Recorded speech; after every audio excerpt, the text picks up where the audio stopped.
What if the life you have been praying for does not begin when someone finally understands you, chooses you, praises you, or stays? What if it begins in a much quieter moment than that? What if it begins in the moment you stop waiting for permission to matter and gently, deeply, fully choose yourself? Not in a loud way, not in a proud way, not in a way that pushes anyone away, but in a soft and holy way that says, I belong in my own life. My heart matters too. My peace matters too.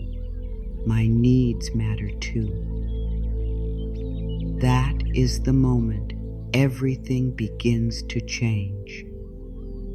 It may not look dramatic at first. The sky may not suddenly open. The whole world may not change in one day. But something inside you shifts, and once that shift begins, your life can no longer stay the same. So many people live as if their life belongs to everyone else. They shape themselves around other people's moods. They bend around other people's needs. They silence their truth so they can keep the peace. They smile when they are tired. They say yes when they mean no. They stay quiet when something hurts. They keep giving, hoping that one day all that giving will finally return to them as love. They keep proving, hoping that one day all that effort will finally make them feel worthy. They keep waiting, hoping that one day someone else will look at them and say, now you matter, now you are enough, now you can rest. But that day does not come from the outside. It begins within.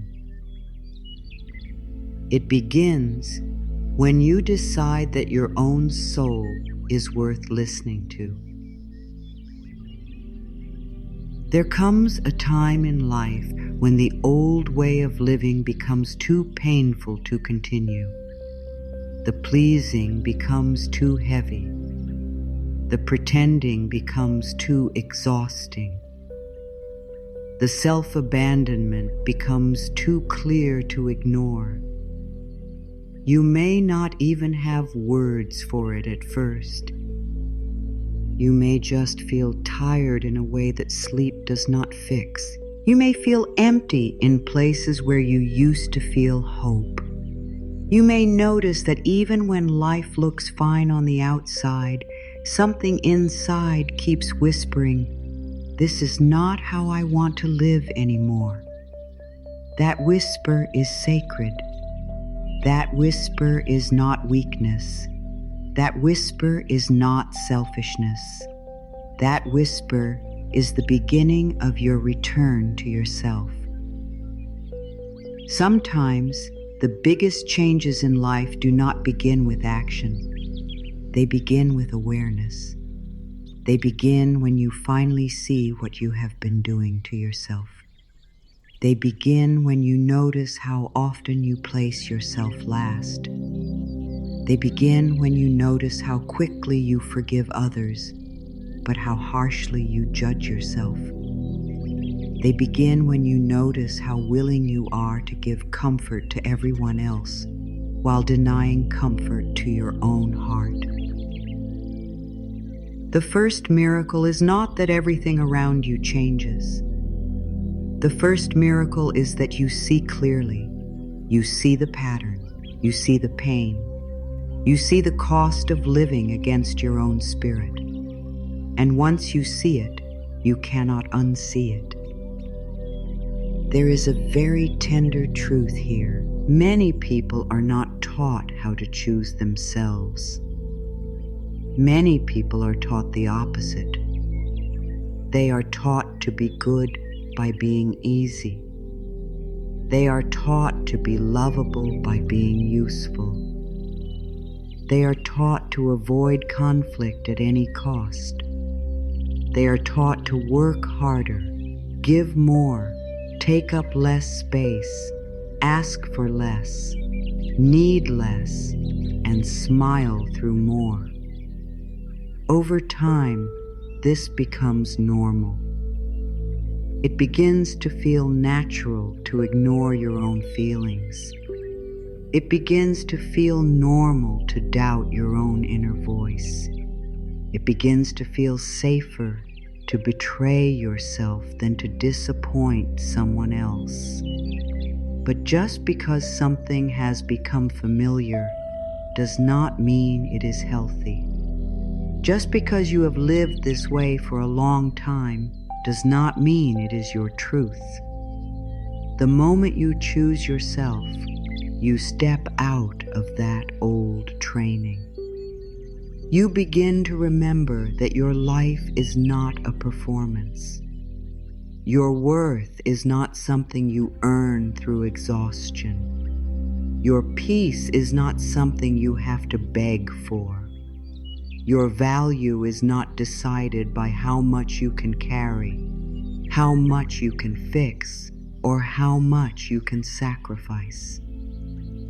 You were valuable before you proved anything. You were worthy before you achieved anything. You were lovable before you learned how to please everyone around you. The soul already knows this. The heart already knows this. But the mind may need time to remember. Choosing yourself does not always look the way people imagine. It is not always a dramatic ending. It is not always a loud declaration. It is not always walking away in one bold moment. Sometimes choosing yourself is much softer than that. Sometimes it is resting when you are tired instead of forcing yourself to keep going. Sometimes it is telling the truth, even if your voice shakes. Sometimes it is not answering right away. Sometimes it is saying, I need time. Sometimes it is letting yourself feel what you feel instead of pushing it away. Sometimes it is sitting quietly with your hand on your heart and admitting, I have not been here for myself, but I want to begin now. These small moments are not small at all. They are sacred beginnings. When you choose yourself, you stop building your life on fear. You stop asking, what will they think? Before you ask, what is true for me? You stop letting guilt lead you. You stop making your decisions from panic, pressure, or shame. You begin to slow down enough to hear your own inner wisdom. That wisdom has always been there. It did not disappear. It was only buried under noise, under pressure, under years of trying to be what others wanted. But it is still there, quiet and clear, waiting for you to come back.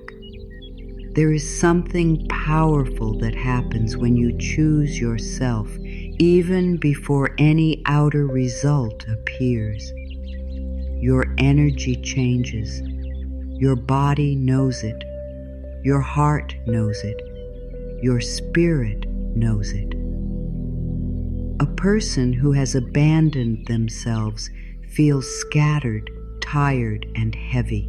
A person who is beginning to return to themselves feels something else, even if they are still healing. They feel a little more grounded, a little more honest, a little more peaceful, a little more alive. They are no longer fighting themselves all day long. They are no longer saying yes with their mouth while their heart says no. They are no longer calling it love when it hurts them to stay silent. That inner shift changes everything. The world often teaches people to chase love as if love lives outside of them. It teaches them to chase approval, attention, and success as if those things will finally give them a solid place to stand. But when you choose yourself, you begin to understand a deeper truth. The life you want cannot fully enter when you keep leaving yourself behind. Peace cannot fully stay where self-betrayal lives. Joy cannot fully grow where your truth is constantly being pushed down. Love cannot fully bloom where you keep telling yourself that everyone else deserves care before you do. To choose yourself is to prepare the ground for a new life. It is to say, I am ready to stop living against my own soul. Many people wait until they are falling apart before they listen inward. They wait until the body is tired, the heart is broken, the mind is overwhelmed, and the spirit feels empty. But even then, grace is still present. It is never too late to begin. It is never too late to return to yourself. It is never too late to stop living in a way that hurts you. The healing does not begin when you become perfect. It begins when you become honest. It begins when you stop pretending you are fine with what is draining you. It begins when you stop calling survival peace. It begins when you stop calling silence strength, when that silence is breaking your heart. There is a line that many people cross Italy one day. Before that day, they are always asking, what do I need to do to be chosen?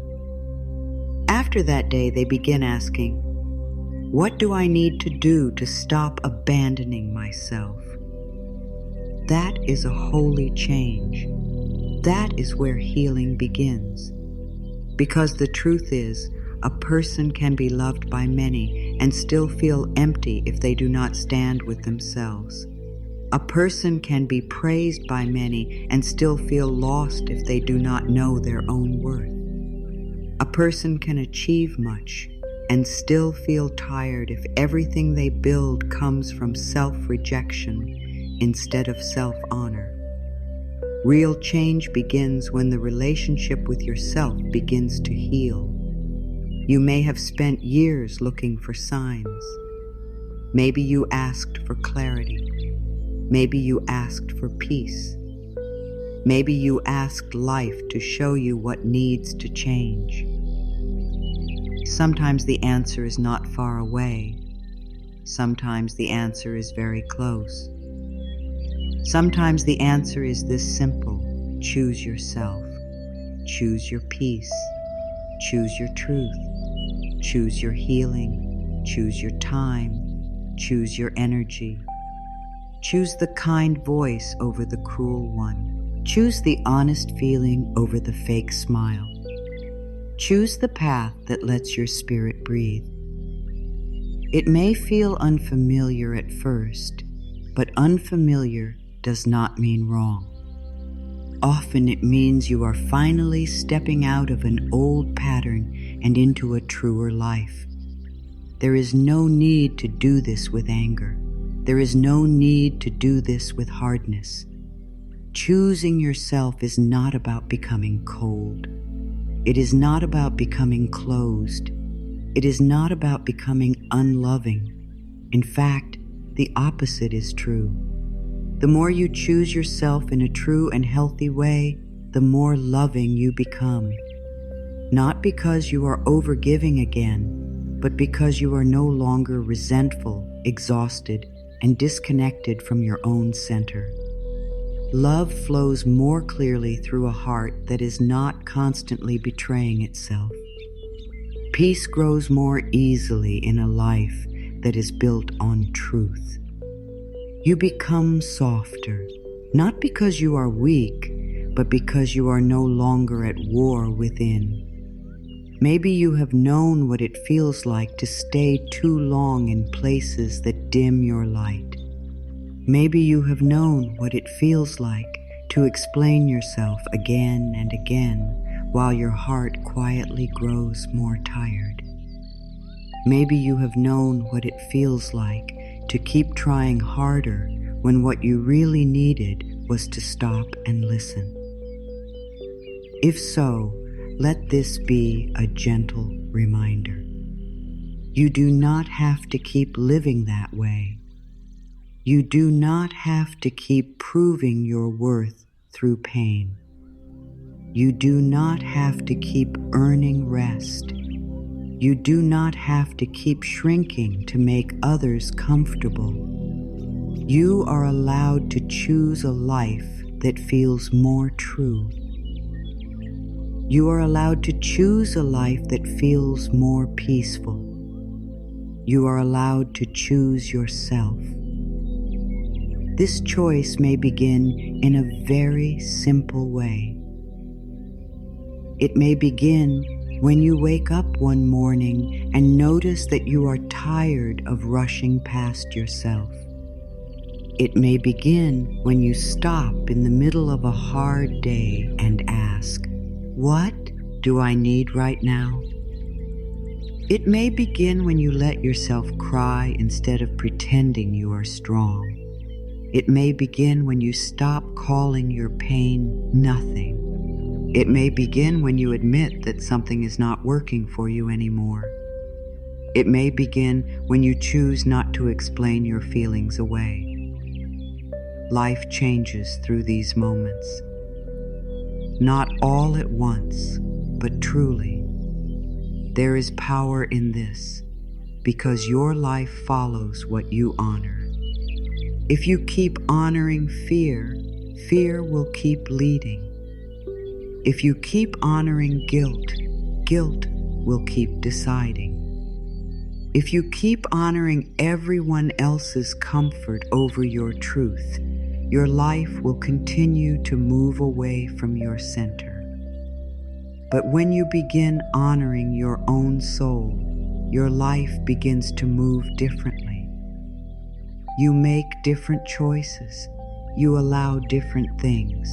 You notice different truths. You begin to understand that peace is not found by losing yourself. Peace is found by returning to yourself. The heart knows when it has been left behind. It knows when it has been ignored. It knows when it has been spoken over by fear and duty and people-pleasing. But the heart also knows how to heal when you come back to it. The heart does not ask you to be perfect. It asks you to be present. It asks you to listen. It asks you to stop speaking to yourself in a way you would never speak to someone you love. It asks you to stop treating your own needs like a burden. It asks you to remember that your inner world is not an afterthought. It is the ground from which your whole life grows. So if something in you feels tired, if something in you feels ready, if something in you is whispering that there must be more than this, trust that whisper. It may be the beginning of a whole new way of living. It may be the first sign that your soul is ready to come home to itself. And when that homecoming begins, your life begins to change in ways that are both quiet and powerful. You begin to feel more clearly. You begin to choose more wisely. You begin to walk more truthfully. You begin to love more honestly. The change begins inside. and then slowly, beautifully, it touches everything. This is not about becoming someone new. It is about returning to who you were before fear taught you to leave yourself. It is about remembering the part of you that knows you are worthy of care, worthy of truth, worthy of peace, worthy of your own love. The world may have taught you many things, but your spirit still knows what is real. Your spirit still knows what is life-giving. Your spirit still knows that choosing yourself is not the end of love. It is the beginning of it in a truer form. And so the first shift is simple, though not always easy. It is the shift from waiting to be chosen to choosing yourself. It is the shift from asking for permission to giving yourself presence. It is the shift from abandoning your inner world to honoring it. It is the shift from living by fear to living by truth.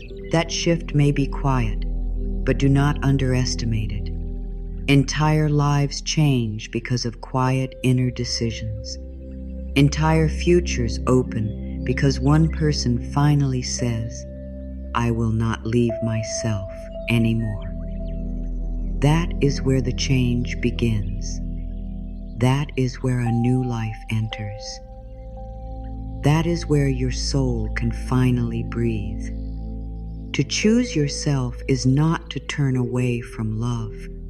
It is to stop turning away from your own heart. It is not selfish. It is not cold. It is not pride. It is not saying that no one else matters. It is saying that you matter too.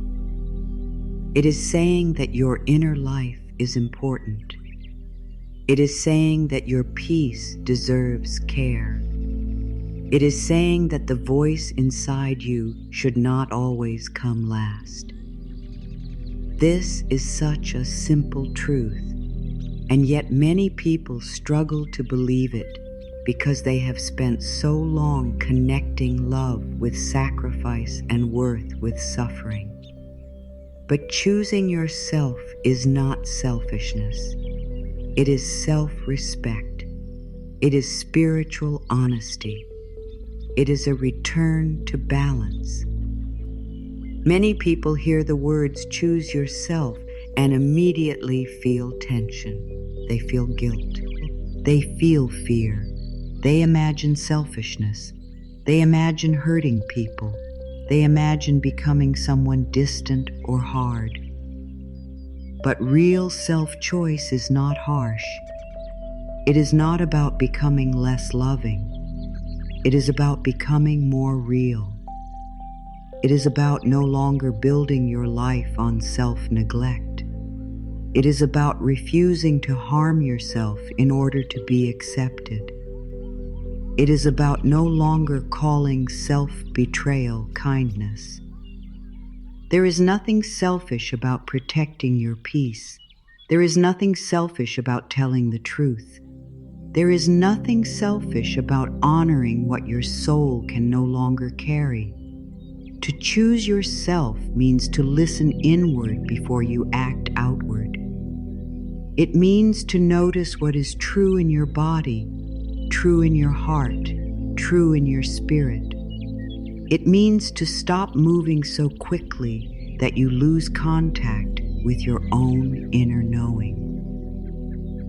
The world is full of noise. Other people have opinions, needs, fears, demands, and expectations.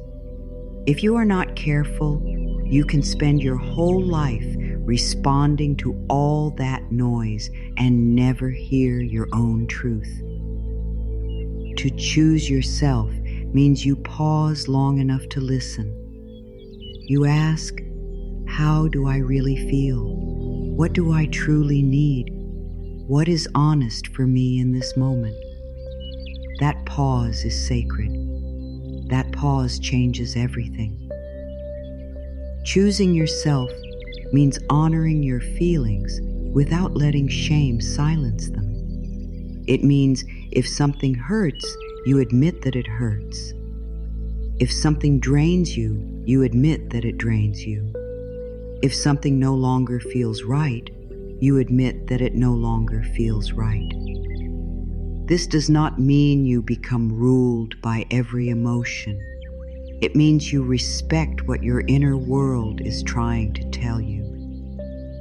Feelings are not enemies. Feelings are messengers. They show you where you are at peace and where you are not. They show you where you are aligned and where you are not. When you keep dismissing your own feelings, you lose touch with yourself. But when you begin to honor them, even gently, you begin rebuilding trust inside. To choose yourself also means telling the truth, first to yourself and then to life. There are many ways people avoid truth. They say, "It's fine," when it is not fine. They say, "It doesn't matter," when it matters deeply. They say, "I can handle it," when they are falling apart inside. They tell themselves they are overreacting when their heart is trying to protect them. They tell themselves they are asking for too much when all they want is honesty, care, or respect. To choose yourself means you stop doing that. You stop making your pain smaller just so you can keep functioning. You stop talking yourself out of your own reality. You begin to say, "This is true for me, and I will honor it." This choice reaches into every part of life. It reaches into how you speak to yourself. It reaches into what you allow. It reaches into how you spend your time. It reaches into the kind of relationships you stay in. It reaches into the way you rest, the way you work, the way you love, the way you set limits, the way you recover, the way you dream. Choosing yourself is not one big moment only. It is a series of small, holy decisions. It is saying yes to what brings life to your spirit. It is saying no to what breaks your peace. It is no longer living as if your needs are a problem to solve. It is living as if your life is worthy of care. To choose yourself means you stop treating your own exhaustion like a normal condition. You stop living as if being drained all the time is just part of being good. You begin to notice that there is a difference between love and depletion. There is a difference between kindness and overgiving. There is a difference between being available and abandoning yourself. Many people have been praised for how much they can carry. They have been told they are strong because they endure so much. They have been told they are loving because they keep saying yes. But strength without self-honor becomes suffering. Giving without truth becomes resentment. Choosing yourself means you begin to see that clearly. It also means you stop asking everyone else who you are.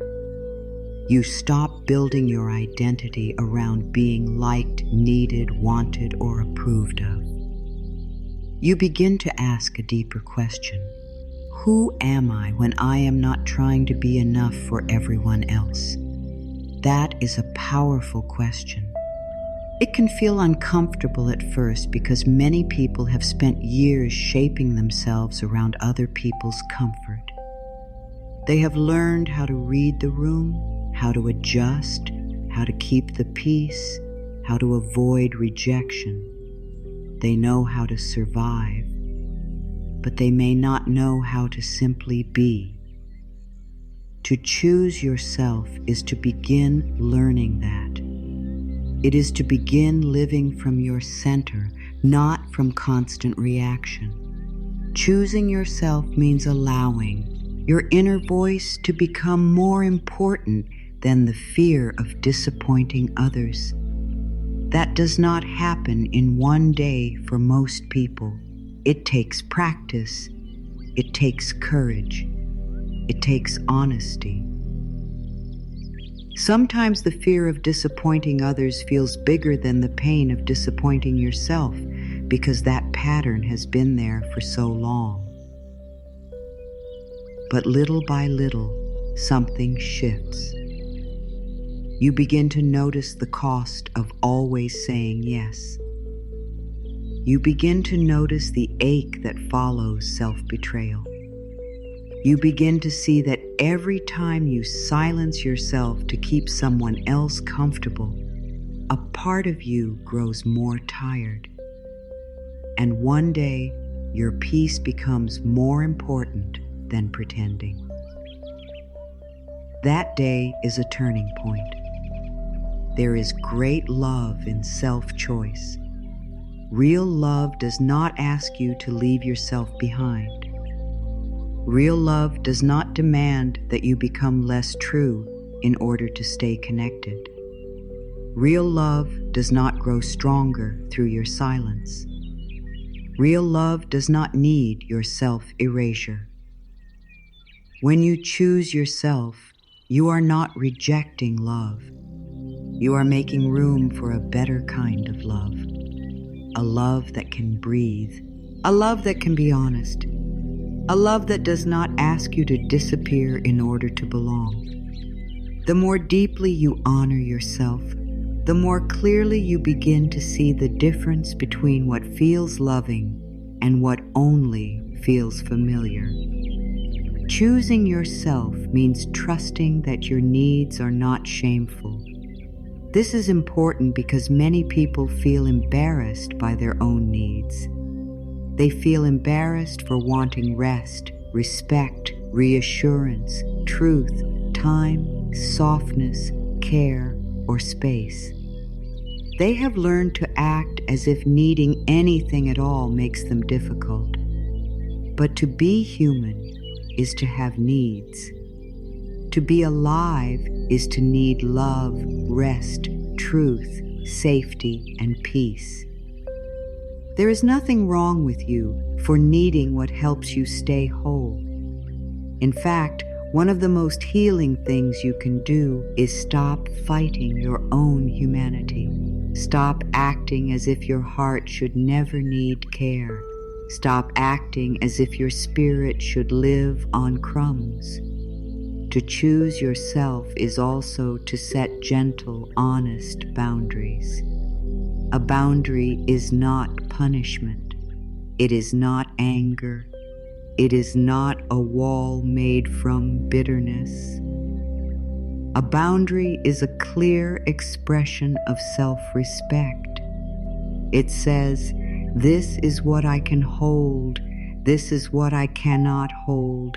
This is what feels true for me. This is what harms my peace. For people who have spent years pleasing others, boundaries can feel frightening at first. They may worry that they will lose love. They may worry that they will seem hard or unkind. But healthy boundaries do not remove love. They protect it from becoming distorted. They protect your energy so that the love you give comes from truth instead of fear. Choosing yourself can be as quiet as changing the way you speak in your own mind. Many people are deeply cruel to themselves without realizing it. They speak to themselves in ways they would never speak to someone they love. They call themselves weak for feeling, lazy for resting, dramatic for hurting, selfish for needing, foolish for hoping. But the way you speak to yourself shapes the world you live in inside. If your inner voice is always harsh, your spirit never gets to rest. To choose yourself means you begin softening that voice. You begin speaking to yourself with more patience, more honesty, more compassion. You begin creating an inner home instead of an inner battlefield. This matters because your relationship with yourself becomes the ground beneath every other part of life. If that ground is built on shame, then even good things feel unstable. If that ground is built on fear, then even peace feels hard to trust. If that ground is built on self-rejection, then even love can feel difficult to receive. But when you begin to choose yourself, you start changing the ground. You start building your life on truth, kindness, and self-honor. That changes what you attract, what you allow, and what you can finally sustain. To choose yourself means you stop confusing being needed with being loved. This is a deep lesson for many people. Being needed can feel powerful because it gives you a role, a purpose, a place. But if your whole value comes from being needed, then you may stay in pain just to feel important. You may keep overgiving because it makes you feel safe. You may fear rest because rest has no role to play. Choosing yourself means you begin to understand that your worth is not based on how useful you are. You do not have to be exhausted to be valuable. You do not have to be fixing everyone to deserve love. You do not have to bleed for your place in this world. There is also this. Choosing yourself means making space for joy. Many people are so used to surviving that they no longer ask what brings them alive. They know how to get through the day. They know how to carry weight. They know how to be responsible. But they have forgotten how to delight in life. They have forgotten what softness feels like. They have forgotten what brings ease to their spirit. Choosing yourself means asking those questions again. What nourishes me? What calms me? What lifts me? What feels true? What feels peaceful? What lets me breathe? These are not small questions. They are part of healing. To choose yourself means you begin to trust your own timing. You stop forcing yourself to move in ways that harm you just because the world is rushing. You stop comparing your life so harshly. You stop acting as if you are behind because your path does not look like someone else's path. You begin to listen to the pace of your own healing. You begin to respect the season you are in. Some seasons are for growth. Some are for rest. Some are for release. Some are for rebuilding. To choose yourself means you stop attacking yourself for being where you are. You begin meeting yourself there with honesty and care. Sometimes choosing yourself means letting go of old roles, the role of the strong one, the role of the saver, the role of the always understanding one, the role of the one who asks for nothing. These roles may have helped you survive once, They may have helped you feel safe, needed, or accepted. But if they no longer allow your real self to breathe, then they are too costly to keep. Choosing yourself means you are willing to outgrow the identity that once protected you. You are willing to become more true than familiar. That can feel scary, but it is also freeing. Choosing yourself means no longer calling your spirit back only after everyone else has had access to your energy. It means you begin with yourself too. Not in an unkind way, not in a closed way, but in a grounded way. You begin the day with your breath, your prayer, your truth, your center. You stop giving away all your attention before you have even checked in with your own heart. This alone changes so much. When you begin with yourself, you move through life differently. You are less easy to pull away from your center. You are less likely to abandon your needs without noticing. You become more rooted. And perhaps most of all, choosing yourself means believing that your life is meant to feel like it belongs to you. That may sound simple, but for many people, it is a deep healing. They have lived so long in reaction, so long in duty, so long in fear, so long in performance, that they no longer feel at home in their own existence. They are always adjusting, always coping, always recovering. But your life is not meant to be a place where you are missing. Your life is meant to be a place where you are present, a place where your soul can breathe, a place where your truth can stand, a place where your heart is not treated like an inconvenience. So what does it truly mean to choose yourself? It means to honor your truth without apology. It means to listen inward with respect. It means to care for your peace as something sacred. It means to stop abandoning yourself to be accepted.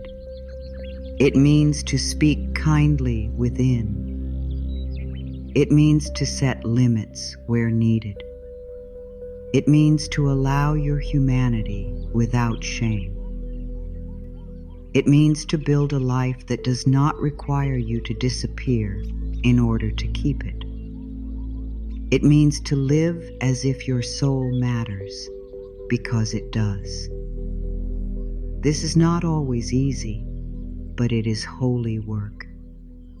It is the work of coming home to yourself. It is the work of healing the places where you learn to leave your own side. It is the work of becoming someone you can trust from within. And as you do this, life begins to change. Not only because you make different choices, though you do. Not only because your relationships begin to shift, though they will. But because you are no longer standing against yourself. You are finally standing with yourself. And that changes the whole way life moves through you. Most people do not wake up one day and decide to leave themselves behind. It happens slowly. It happens quietly. It happens through small moments, repeated over time, until self-forgetting becomes a way of life. It begins when a person learns that being loved seems to depend on being easy, being good, being useful, being quiet, being pleasing, being strong, being whatever others need. Little by little, they learn to watch everyone else more closely than they watch themselves. They learn to read the room before they read their own feelings. They learn to make sure everyone else is comfortable before they ask whether their own heart is at peace. This is how many people begin to drift away from who they truly are. A child learns quickly what brings approval and what brings discomfort. If honesty is met with rejection, the child may stop being honest. If tears are met with shame, the child may stop showing pain. If needs are treated like burdens, the child may stop asking. If love feels uncertain, the child may begin trying to earn it. These early lessons run deep. Even when the person grows older, the pattern often stays. They continue reaching outside themselves for safety. They continue shaping themselves around what they think will keep them loved. They may not even realize it is happening. It simply feels normal to leave themselves out of the picture. Many people were praised not for being true, but for being easy to handle. They were praised for staying calm when they were hurting. They were praised for being responsible beyond their years. They were praised for not asking for much. They were praised for taking care of others. They were praised for being quiet, agreeable, understanding, giving. None of these qualities are wrong in themselves, but when they are built on self-silencing, they come with a hidden cost. The cost is that a person begins to believe their lovability depends on how little trouble they cause, how much they can endure, and how little they ask for in return. Over time, this becomes a pattern of self-forgetting. A person begins to feel guilty for having needs. They feel guilty for resting. They feel guilty for saying no.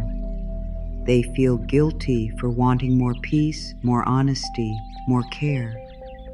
They become so used to making space for everyone else that they no longer know how to make space for themselves.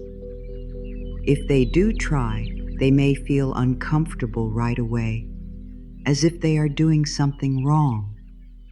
But they are not doing something wrong. They are simply doing something unfamiliar. And for many people, what is unfamiliar feels dangerous at first, even when it is healthy. Approval can become a powerful force in a person's life. When someone grows up feeling that love must be earned, they often become very skilled at seeking approval. They know how to be what people want. They know how to adjust. They know how to smooth things over. They know how to avoid conflict. They know how to overgive in order to feel secure. But the trouble with approval is that it can never truly replace self-connection. You can be liked by many and still feel unknown within. You can be praised by many and still feel empty. Approval may soothe fear for a moment, but it does not heal the deeper wound of leaving yourself behind. Fear of rejection plays a large part in this. Many people silence themselves because they are afraid that truth will cost them love. They are afraid that if they say what they really feel, they will be misunderstood, judged, abandoned, or called selfish. So they stay quiet. They swallow the feeling. They tell themselves it is easier this way. And perhaps for a while, it is easier on the surface. But inside, something begins to ache. Every time you silence your truth to hold on to connection, you weaken the connection within. You may keep the peace outside, but you lose peace inside. That loss adds up over time. This is why so many people seem strong on the outside, but feel tired deep down. They are carrying not only life, but also the weight of all the truths they never spoke, all the needs they never honored, all the feelings they never allowed themselves to fully feel. It is heavy to live like that. It is heavy to constantly manage the world around you while neglecting the world within you. It is heavy to be needed by everyone and known by no one, including yourself. Self-forgetting is exhausting because it asks you to work against your own spirit every day. Another reason people forget themselves is that they confuse self-sacrifice with goodness. They believe that to be loving means always giving more. They believe that to be a good person means putting themselves last. They believe that patience means enduring everything silently. They believe that kindness means never disappointing anyone. These ideas are common, but they are not always true. Love without truth becomes self-erasure. Patience without self-respect becomes suffering. Kindness without boundaries becomes depletion. When people are taught only one side of love, the giving side, without also learning truth, rest, and self-honor, they often disappear inside their own life. People also forget themselves because busyness makes self-connection difficult. When life is full, noisy, and fast, it becomes easy to stay disconnected from your deeper feelings. You go from task to task, day to day, responsibility to responsibility, and there is little space to sit with what is really happening inside you. For some, busyness even becomes a way to avoid pain.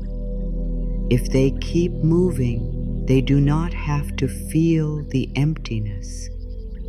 If they keep producing, they do not have to face the loneliness.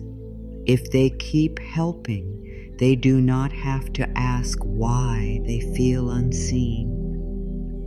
But eventually the soul grows tired of being outrun. Eventually what has been buried begins to rise. Any people are also carrying old beliefs they never chose consciously. Beliefs like, I am too much. Beliefs like, my needs make me hard to love. Beliefs like, if I stop giving, people will leave. Beliefs like, I must earn rest. Beliefs like, if I say what I really feel, I will lose connection. These beliefs shape the whole life if they are not questioned.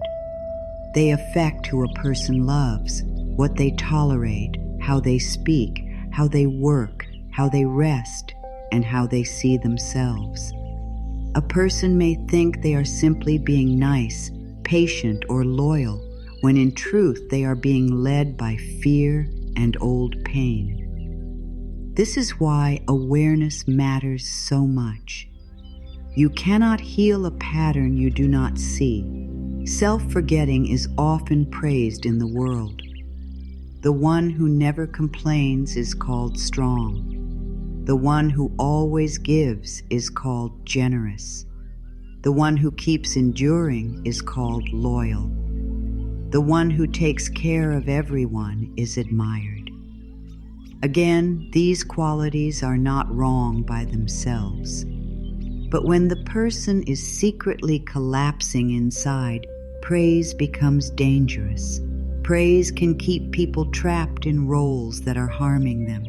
They continue because everyone sees them as the dependable one, the kind one, the strong one, the one who can handle it.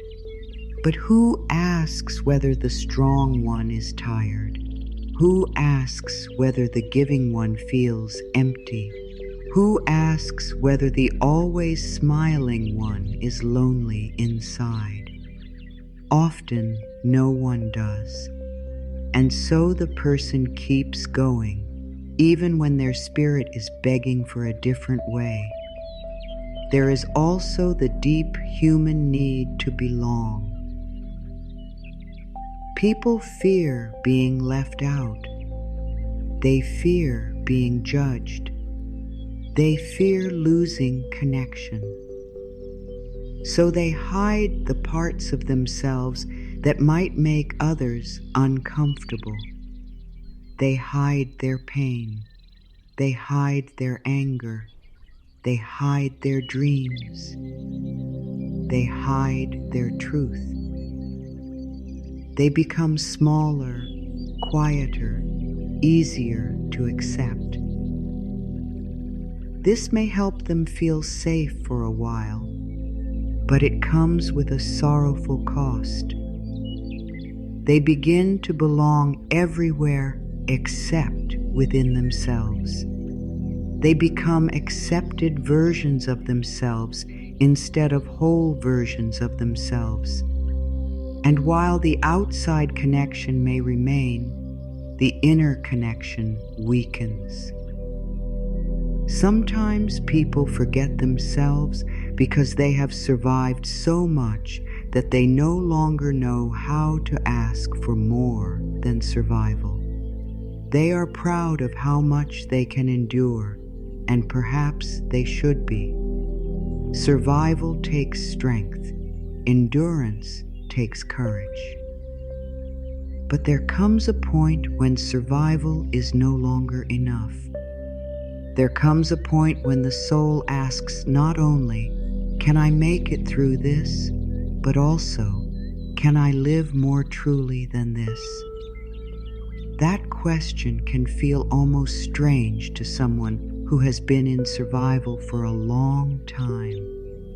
They may not know what they want. They may not know what peace feels like. They may not know what healthy love looks like. But even that not knowing can be the beginning. It can be the first sign that the old way is no longer enough. Many people forget themselves in relationships because they are trying to protect connection at any cost. They become experts at sensing what others need. They know when someone is upset. They know how to smooth conflict. They know how to make themselves smaller when the room feels tense. They know how to be less honest so things feel easier. This often begins from a good place. They want peace. They want love. They want closeness. But if closeness only comes when they hide themselves, then it is not true closeness. It is performance. And performance is exhausting. It asks a person to stay disconnected from their own center in order to stay connected to others. The pain of forgetting yourself is not always loud. Sometimes it sounds like a quiet numbness. Sometimes it sounds like saying, "I don't know what I feel." Sometimes it sounds like it's not a big deal, when inside it is a big deal. Sometimes it looks like losing joy. Sometimes it looks like always feeling slightly tired, slightly empty, slightly far away from life. Sometimes it looks like staying in situations that no longer fit because change feels too scary. Self-forgetting can become so normal that a person thinks this heaviness is just adulthood, just responsibility, just life. But often it is something more. Often it is the soul asking to be remembered. There is no shame in this. that matters. The goal is not to blame yourself for forgetting. The goal is to understand with compassion how it happened. If you have spent years choosing others over yourself, there were reasons. If you have spent years staying quiet, there were reasons. If you have spent years proving, pleasing, overgiving, and enduring, there were reasons. You learned what you learned in order to survive, to belong, to stay safe, to stay connected. But what once helped you survive may now be keeping you from living fully. That is why compassion is so important. You cannot truly return to yourself through shame. You return through truth and kindness. Once a person begins to see these patterns, life changes. Not because everything outside changes right away, but because the inner spell begins to break. They begin to notice when they are about to say yes, but mean no. They begin to notice when guilt is speaking instead of truth. They begin to notice when they are performing peace instead of feeling peace. They begin to notice how often they leave themselves in order to stay comfortable for others. These moments of noticing are powerful. They are the beginning of freedom. They are the moment the old pattern starts losing its power. Why do so many people forget themselves? Because they were taught to survive by staying connected outward and disconnected inward. Because they learned to fear rejection more than self-betrayal. Because they confused self-sacrifice with love. Because they were praised for being easy, strong, useful, and giving. Because they never learned that their own inner life was red too. Because they became so busy carrying life that they stopped listening to their own spirit.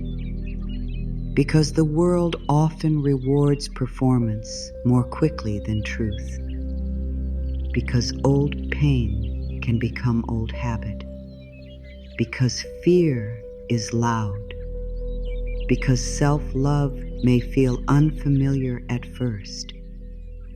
But even if that is how it happened, it does not have to stay that way. The beautiful truth is that what was learned can be unlearned. What became habit can be softened. What became normal can be questioned. What became hidden can be brought into light. A person who forgot themselves can remember. A heart that was silenced can speak again. A life built around fear can be rebuilt around truth. This is why awareness matters so much. Once you understand why you left yourself, you can begin choosing a different way. Not all at once, not perfectly, but truly. And perhaps that is the most healing thing to remember here. Forgetting yourself does not mean you are lost forever. It only means there is a path home. The very ache you feel may be the map. The very tiredness you feel may be the signal. The very longing you feel may be your soul asking to be included in your own life again. When you begin to understand why you disappeared from yourself, you stop blaming yourself for the wound and begin tending to it with love. That is where healing starts. That is where self-choice becomes possible.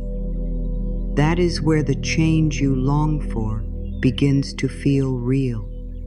There is always a cost when you keep leaving yourself behind. At first, the cost may seem small.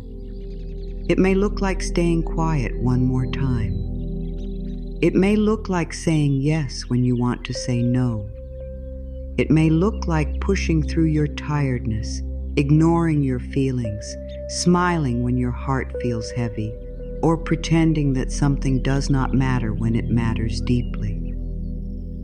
These moments may seem small on their own, but over time they begin to shape your whole life. They begin to create a life where everyone can hear you except you, where everyone can reach you except your own spirit, where everyone's needs have a place except your own. That is a painful way to live, even if it looks fine from the outside. When you do not choose yourself, your energy begins to weaken. You may still get things done. You may still show up.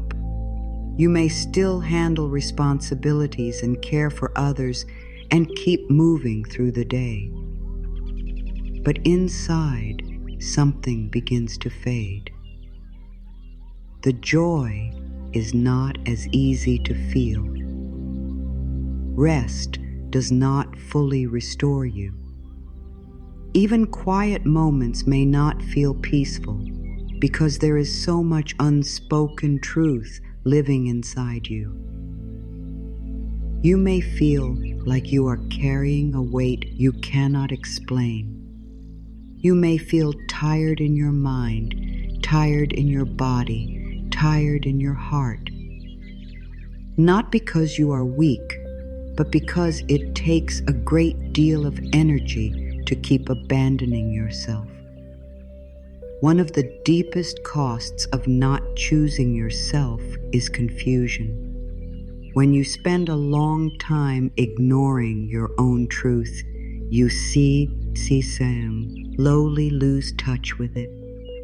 You stop knowing what you really want. You stop knowing what feels right. You stop knowing whether you are staying because it is true or because you are afraid. You stop knowing whether you are giving from love or from guilt. You stop knowing whether the life you are living actually fits your soul or whether you have simply become used to it. This confusion can be very painful because the heart is trying to speak, but the noise of fear, duty, and habit has become so loud that you can barely hear it. Many people think that the cost of self-abandonment is only emotional, but it reaches much further than that. It touches the way you wake up in the morning. It touches the way you walk through your day. It touches the way you speak to yourself when no one is around. It touches your relationships, your choices, your health, your sense of peace, your trust in life, your ability to receive love, and your ability to rest. When you are not standing with yourself, life begins to feel unstable. Even good things can feel hard to trust because deep down you know you are not fully there for yourself. And if you are not there for yourself, everything can begin to feel a little shaky inside. The body often carries what the mouth will not say. This is why so many people feel heavy, tense, restless, or drained when they have been living against their truth for too long.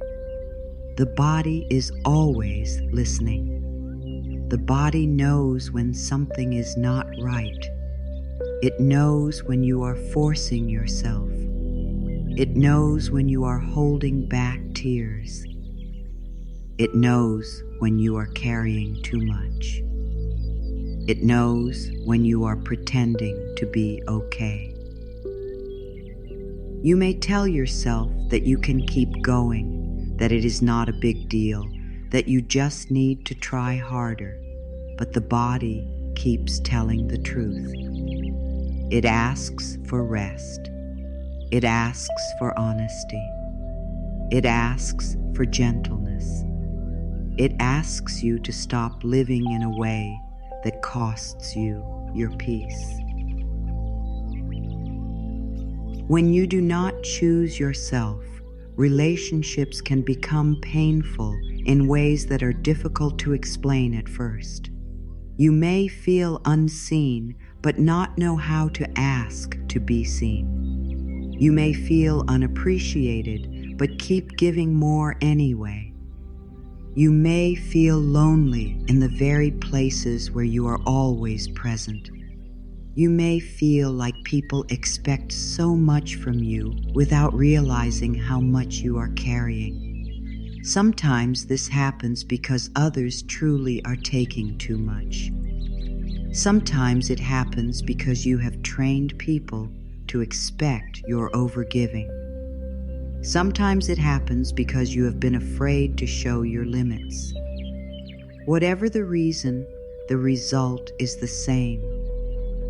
You begin to feel drained by the very connections that are supposed to hold warmth. There is also the pain of resentment. Resentment often grows where truth has been denied for too long.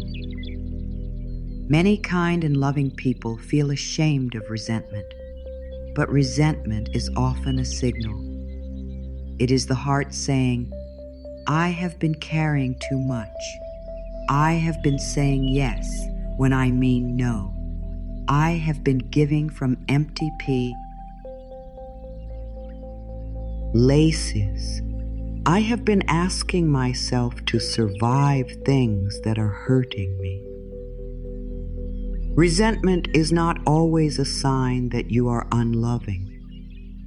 Sometimes it is a sign that you have not been honest about your limits. It is a sign that you have been trying to be good while quietly disappearing inside. That is too high a price to pay. Another cost of not choosing yourself is that you stay in places that no longer fit your spirit. This can happen in many forms. It can happen in relationships that keep asking you to shrink. It can happen in routines that leave you feeling lifeless. It can happen in environments where you no longer feel safe to be real. It can happen in habits of thought that keep repeating the same old pain. When you are disconnected from your own truth, you can remain in these places much longer than your spirit can truly bear. Not because you are foolish, but because fear often feels more familiar than freedom. And what is familiar can be hard to release, even when it hurts. A person who does not choose themselves may slowly begin to believe that heaviness is normal. They may think this is just what life feels like. They may think that being constantly tired, always available, emotionally stretched thin, and quietly unhappy is simply part of being responsible. But life is not meant to feel like constant self-betrayal. Peace is not meant to feel unreachable. Joy is not meant to feel like something only other people get to have. When you are cut off from yourself, your life can begin to feel blocked, not because life is against you, but because your own spirit is not being allowed to breathe. There is also a silent grief that comes with not choosing yourself. It is the grief of all the times you knew something was not right but stayed quiet. The grief of all the times you needed rest but kept going. The grief of all the times you hoped someone would notice what you could not say. The grief of all the times you gave yourself away in order to keep the peace. The grief of all the years spent trying to be enough for everyone else while feeling less and less present in your own life. This grief is real. It deserves tenderness. It deserves truth. It deserves to be seen, not hidden under more performance. Many people also lose trust in themselves when they keep choosing others over their own truth. This is a deep wound. Every time you ignore your inner knowing, every time you force yourself to stay silent when something matters, every time you override your own feelings to make someone else comfortable, you teach yourself that your truth cannot be trusted. Over time, that creates distance within. You may start second-guessing everything. You may struggle to make decisions. You may constantly look outside yourself for answers. Not because you are broken, but because you have stopped standing beside your own inner voice. Trust within begins to weaken when you repeatedly leave your own side. And yet, even while this is painful, it is also important to see clearly. Because what you can see, you can begin to change. The cost of not choosing yourself is not shown to you so that you will blame yourself. It is shown to you so that you will understand why your soul has been feeling so tired. It is shown to you so that you will stop calling your pain weakness. It is shown to you so that you will stop thinking you are too sensitive, too emotional, or too needy, when what is really happening is much simpler. You have been trying to live without enough truth. You have been trying to stay connected to others while slowly disconnecting from yourself. No heart can stay peaceful that way for long. Sometimes people think the greatest danger is disappointing others. But there is another danger, quieter and deeper. It is the danger of disappointing your own spirit for so long that you no longer know how to hear it. It is the danger of becoming a stranger to yourself. It is the danger of building a life where everyone has access to your energy except you. This is why self-choice matters so much. Not because it makes life perfect, but because it brings you back into right relationship with your own soul. And without that relationship, everything else begins to feel harder than it needs to be. You may have noticed that the more you ignore your own needs, the less alive you feel. That is not your imagination. Aliveness needs truth. Aliveness needs room. Aliveness needs honesty. A spirit that is always being pressed down, rushed along, or silenced begins to lose its light. You may still function. You may still perform. You may still do what must be done. But deep inside, there is less brightness, less ease, less peace. That dimming is not failure. It is a sign. It is your life asking you to return to yourself before you lose even more of your own warmth. The cost of not choosing yourself can also show up as fear of your own power.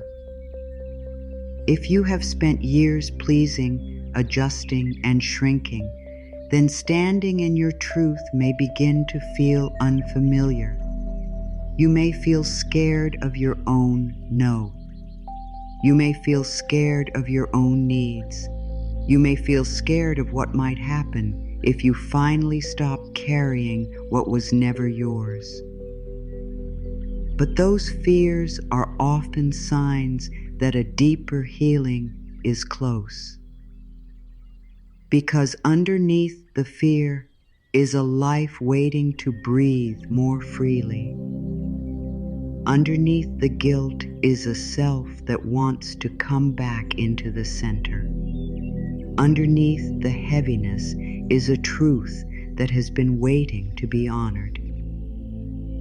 And perhaps one of the saddest costs of not choosing yourself is that you may begin to believe you are asking for too much when all you are asking for is peace. You may believe you are difficult when all you want is honesty. You may believe you are selfish when all you need is room to breathe. You may believe you are failing when in truth you are simply tired of surviving in places that do not nourish you. This is why it matters to speak gently to yourself now. You have not failed because you feel worn down.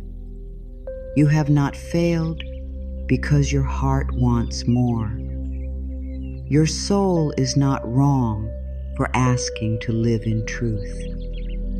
The good news in all of this is that the pain itself can become a turning point.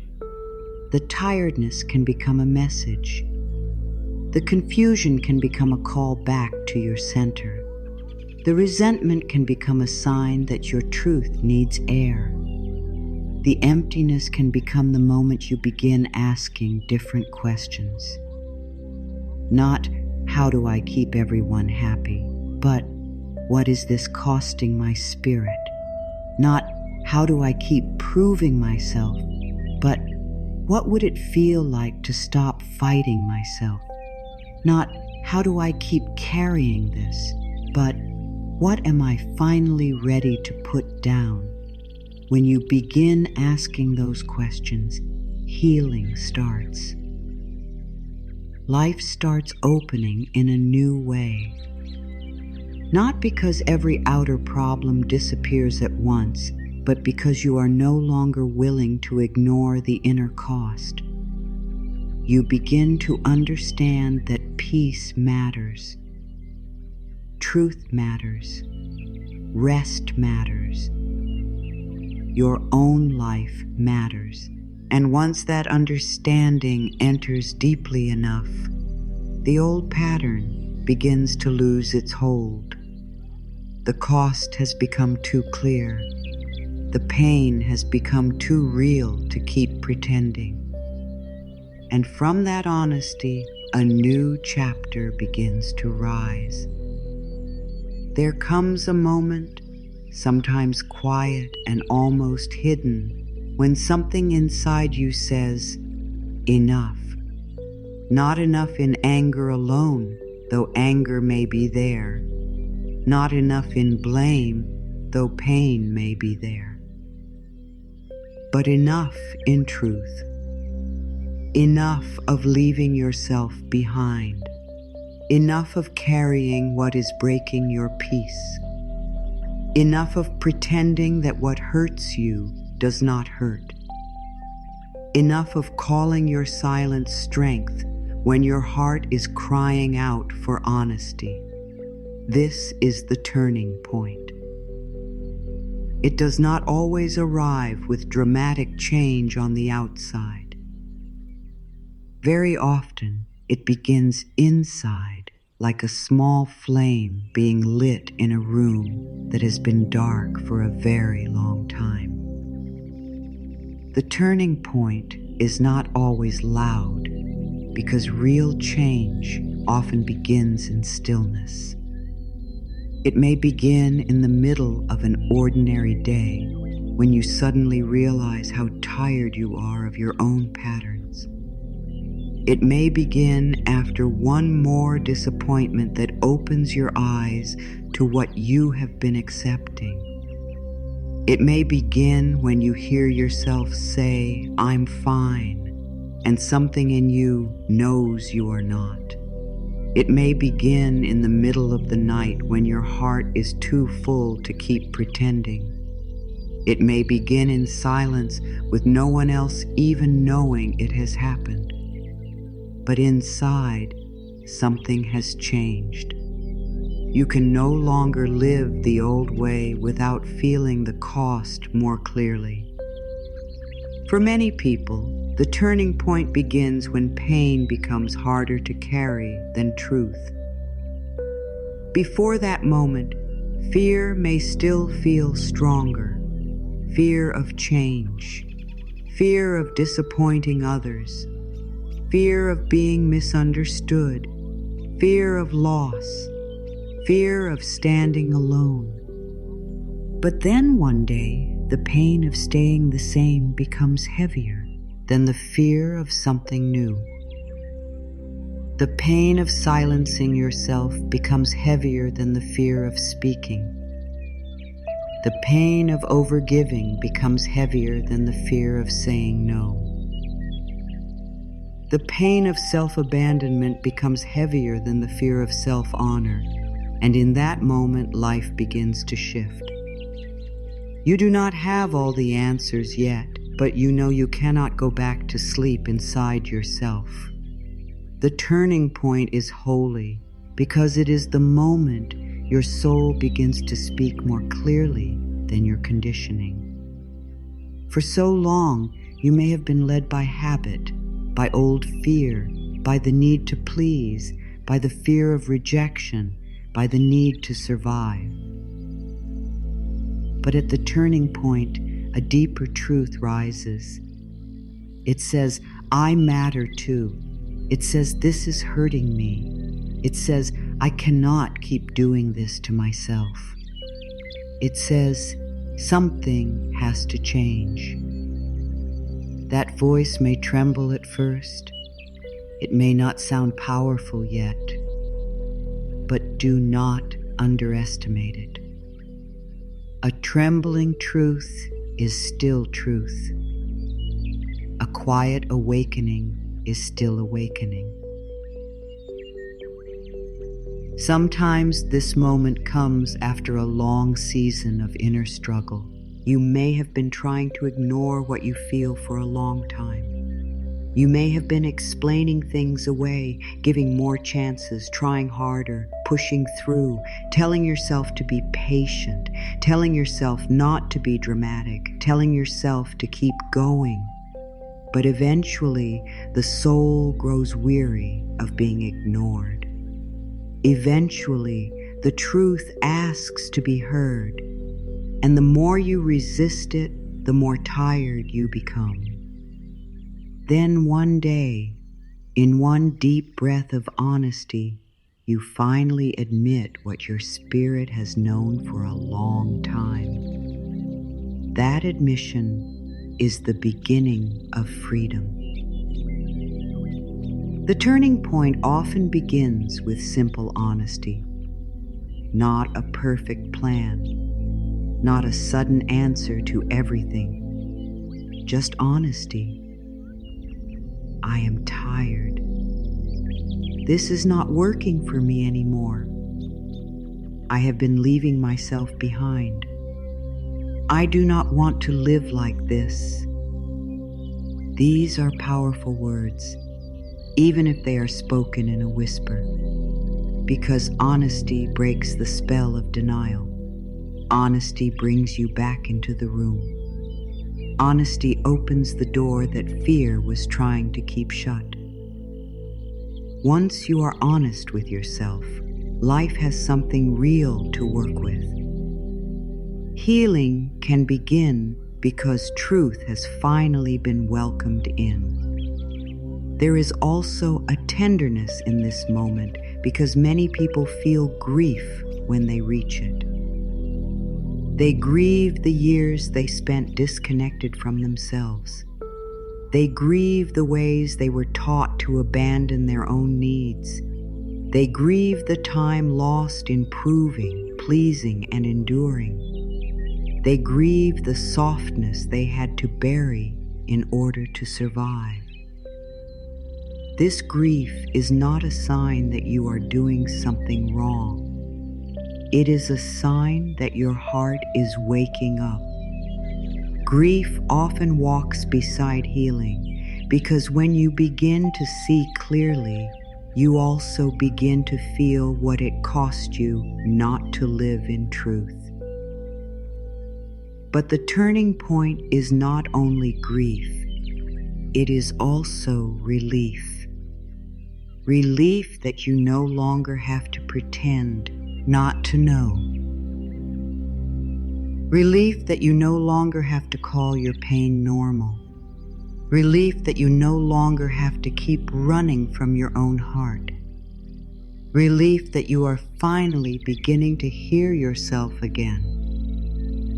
Even if nothing changes right away on the outside, there can be such relief in finally telling the truth inside. Your spirit relaxes a little. Your breath deepens a little. Something unclenches. Something softens. It is the beginning of returning to yourself. A turning point often comes with a quiet new question. The old question may have been, how do I keep this together? Or, how do I make this work? Or, how do I stay loved? But now a new question rises. What is true for me? That question changes everything because it brings you back to the center. It asks you to listen inward. It asks you to stop building your life only from fear and pressure. It asks you to stop managing appearances and start honoring reality. That one question can open a whole new path. This inner shift can be very gentle. You may not feel brave every day. You may not know exactly what to do next. You may still feel fear. You may still feel pulled by old habits. But once the turning point has come, something in you is awake. You begin to notice when you are betraying yourself. You begin to notice when your body tightens around something that is not true. You begin to notice when your peace leaves the room. You begin to notice when guilt is trying to lead you somewhere your soul does not want to go. This noticing is part of the change. Awareness is how the new life begins to form. The turning point also means that the old ways begin to feel harder. What once felt normal may begin to feel painful. What once felt acceptable may begin to feel too costly. This can be confusing at first. You may wonder why things feel harder now, but often it is because you are more awake. You are no longer numb in the same way. You are no longer asleep to your own truth. This is not a step backward. It is a sign that your inner life is becoming more honest. You are feeling what was already there. And once you feel it clearly, change becomes possible. There is great power in the moment you stop waiting for someone else to rescue you from a life that is asking you to choose yourself. This does not mean you should do everything alone. It does not mean support is not important. But there is a deep shift when you stop hoping that someone else will finally give you the worth, peace, permission, or clarity that must begin inside you. The turning point comes when you realize that your life is also waiting on you, waiting on your honesty, waiting on your courage, waiting on your willingness to stop leaving your own side. This is the moment when self-respect begins to rise, even if it is only a little at first. Self-respect often begins quietly. It begins when you no longer laugh off what hurts. It begins when you no longer explain away what drains you. It begins when you allow yourself to say, "This matters." It begins when you stop acting as though your pain is less important than everyone else's comfort. That is not selfishness. That is awakening. That is the soul standing up gently and saying, "I will not keep disappearing." Many people think change begins when they make a big move, but often it begins much earlier than that. It begins when the inner decision is made. It begins when you know, even if only in your heart, that you are no longer willing to live in the old way. Outer change may take time. Healing may take time. Conversations, choices, rest, boundaries, and rebuilding may all take time. But the real beginning is the moment your spirit says yes to itself. That yes is where life begins turning toward a new direction. The beauty of the turning point is that it does not require perfection. You do not need to have everything figured out. You do not need to know every next step. You do not need to become fearless overnight. You only need to become honest enough to stop denying what your soul already knows. You only need to become willing enough to say, "I want something truer than this." That willingness is sacred. It opens a door that force never could. It brings grace into places where fear had been leading for too long. And once this moment comes, you begin to understand something very beautiful. You are not trapped in the old pattern forever. You are not required to live the same pain again and again just because it has been familiar.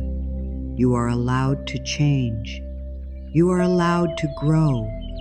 You are allowed to become more honest, more peaceful, more rooted, more true. The turning point reminds you of this. It tells you that your life is not over just because you have been disconnected. It tells you that a new chapter can begin in the exact moment you stop abandoning yourself. So if you feel that quiet rise within you, trust it. If you feel tired of shrinking, trust it. If you feel ready to stop betraying your own peace, trust it. If you feel the deep and simple truth that something must change, trust it. That does not mean rushing. That does not mean forcing. It means honoring the moment. It means letting the truth have a place in you.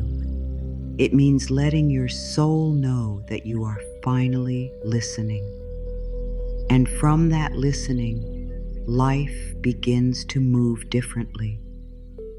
The path may still unfold slowly, but it is now unfolding in truth. The moment you begin to choose yourself, something begins to change inside you long before the outer world fully catches up. Your energy changes. Your presence changes. The way you move through the day begins to shift. Even if you are still healing, even if you are still learning, even if you still have tender places inside, there is a new current in you. It is the current of truth. It is the feeling of longer being fully against yourself. And that alone brings a kind of strength that does not come from force. It comes from alignment. When you do not choose yourself, your energy is often pulled in too many directions. Part of you is trying to hold everything together. Part of you is trying not to upset anyone. Part of you is trying to ignore your own pain. Part of you is trying to stay strong.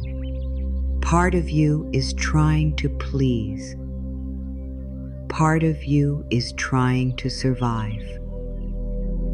This creates a kind of inner split. You may look calm on the outside, but inside there is tension, pressure, and conflict. That kind of energy is tiring. It makes life feel heavier. It makes simple things feel harder. It makes peace feel far away. But when you begin choosing yourself, that split slowly begins to heal. Your yes and your no start becoming more honest. Your actions begin to match your inner truth more often. You stop saying one thing while feeling another. You stop giving what you do not truly have. You stop stretching yourself so far that your spirit can no longer breathe. This creates inner peace. Not perfect peace all at once, but a real and growing peace. Because whenever truth and action begin walking together, the soul feels safer, the body softens, the heart opens, energy returns. This is why choosing yourself changes your whole presence. People can often feel when someone is no longer apologizing for existing. They can feel when someone has become more rooted inside themselves. It is not always loud. In fact, it is often quiet, but it is real. There is a steadiness, a gentleness, a calm strength. A person who is choosing themselves no longer feels so scattered. They may speak more clearly. They may move more slowly. They may stop over-explaining. They may stop giving away so much of their energy just to be understood. They begin to stand in a different way, not above anyone, not against anyone, but within themselves. When your energy changes, your choices also begin to change. You start noticing what drains you more quickly. You start noticing what brings peace more clearly. You start becoming less willing to keep repeating what harms you.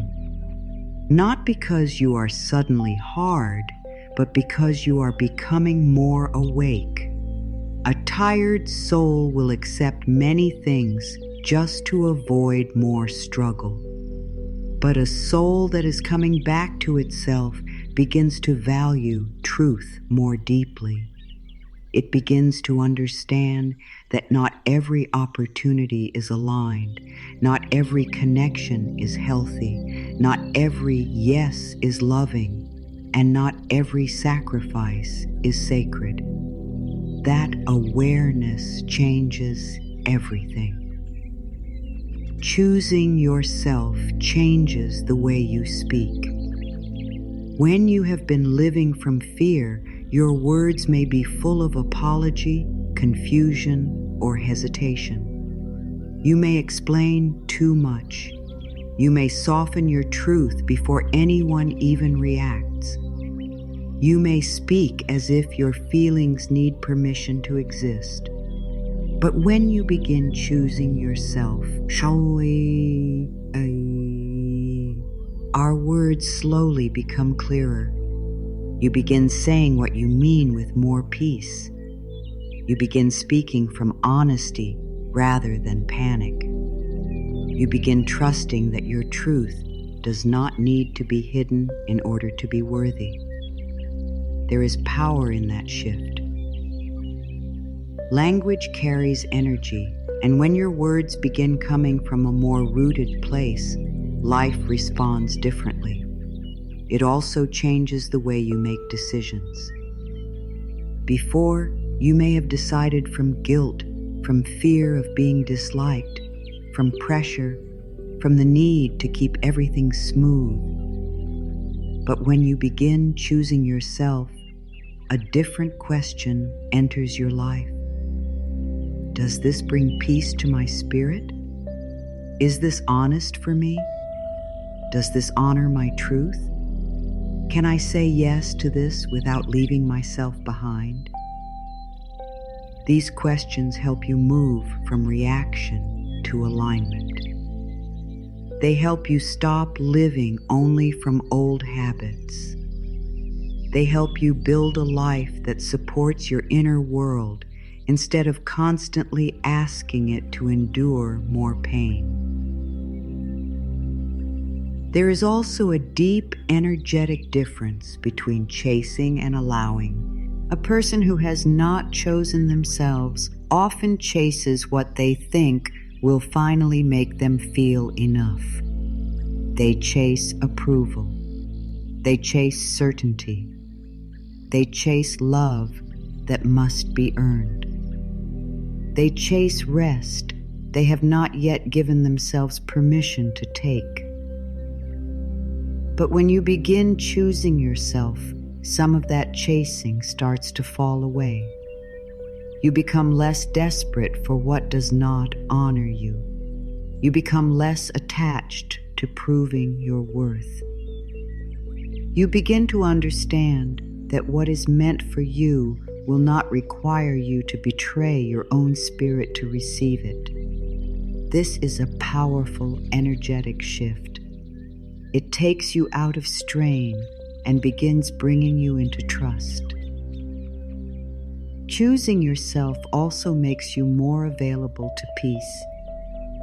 This is very important. Many people think peace comes only when outer life becomes easy. But peace often begins when your inner life becomes more honest. Even if life still has challenges, even if there are still changes to make, there is a different feeling when you know you are no longer abandoning yourself. There is a steadiness that comes from being on your own side. There is a relief that comes from not constantly fighting your own truth. This is why self-choice can feel healing, even before your whole life is transformed. It changes the atmosphere within. As your energy changes, the kind of relationships you are drawn to may also begin to change. When you are disconnected from yourself, you may feel drawn to what is familiar, even if it is painful. You may accept crumbs because your own worth feels uncertain. You may stay where you are tolerated because deep down you are still learning to honor your own value. But as you begin choosing yourself, your energy becomes less available for what drains, confuses, or diminishes you. You begin wanting clarity, honesty, peace, mutual respect, real warmth, not because you are asking for too much, but because your spirit is becoming less willing to live on less than truth. This shift can be surprising. People may notice that you are different. You may no longer react the same way. You may no longer rush to fix everything. You may no longer stay silent so quickly. You may no longer bend yourself to fit where you do not belong. This does not mean you care less. Often it means you are finally caring for yourself too. And when self-care is rooted in truth, it creates a new kind of radiance. You are not constantly leaking energy through self-betrayal. You are not constantly giving from a place of inner loss. Your energy becomes more whole because more of you is actually present. There is something deeply spiritual about this. When you choose yourself in a healthy and honest way, you are saying yes to the life within you. You are saying yes to the part of you that was never meant to be silenced. You are saying yes to truth, to dignity, to peace, to the sacred worth of your own existence. That yes sends a message through your whole being. It tells your body that rest is allowed. It tells your heart that honesty is safe. It tells your mind that fear no longer gets to lead everything. It tells your spirit that it is welcome here. That is why your energy changes. You are no longer closing the door on yourself. And when your energy changes, life often begins to respond in new ways. You may notice that some doors close. You may notice that some people pull away. You may notice that old patterns no longer fit. But you may also notice something beautiful.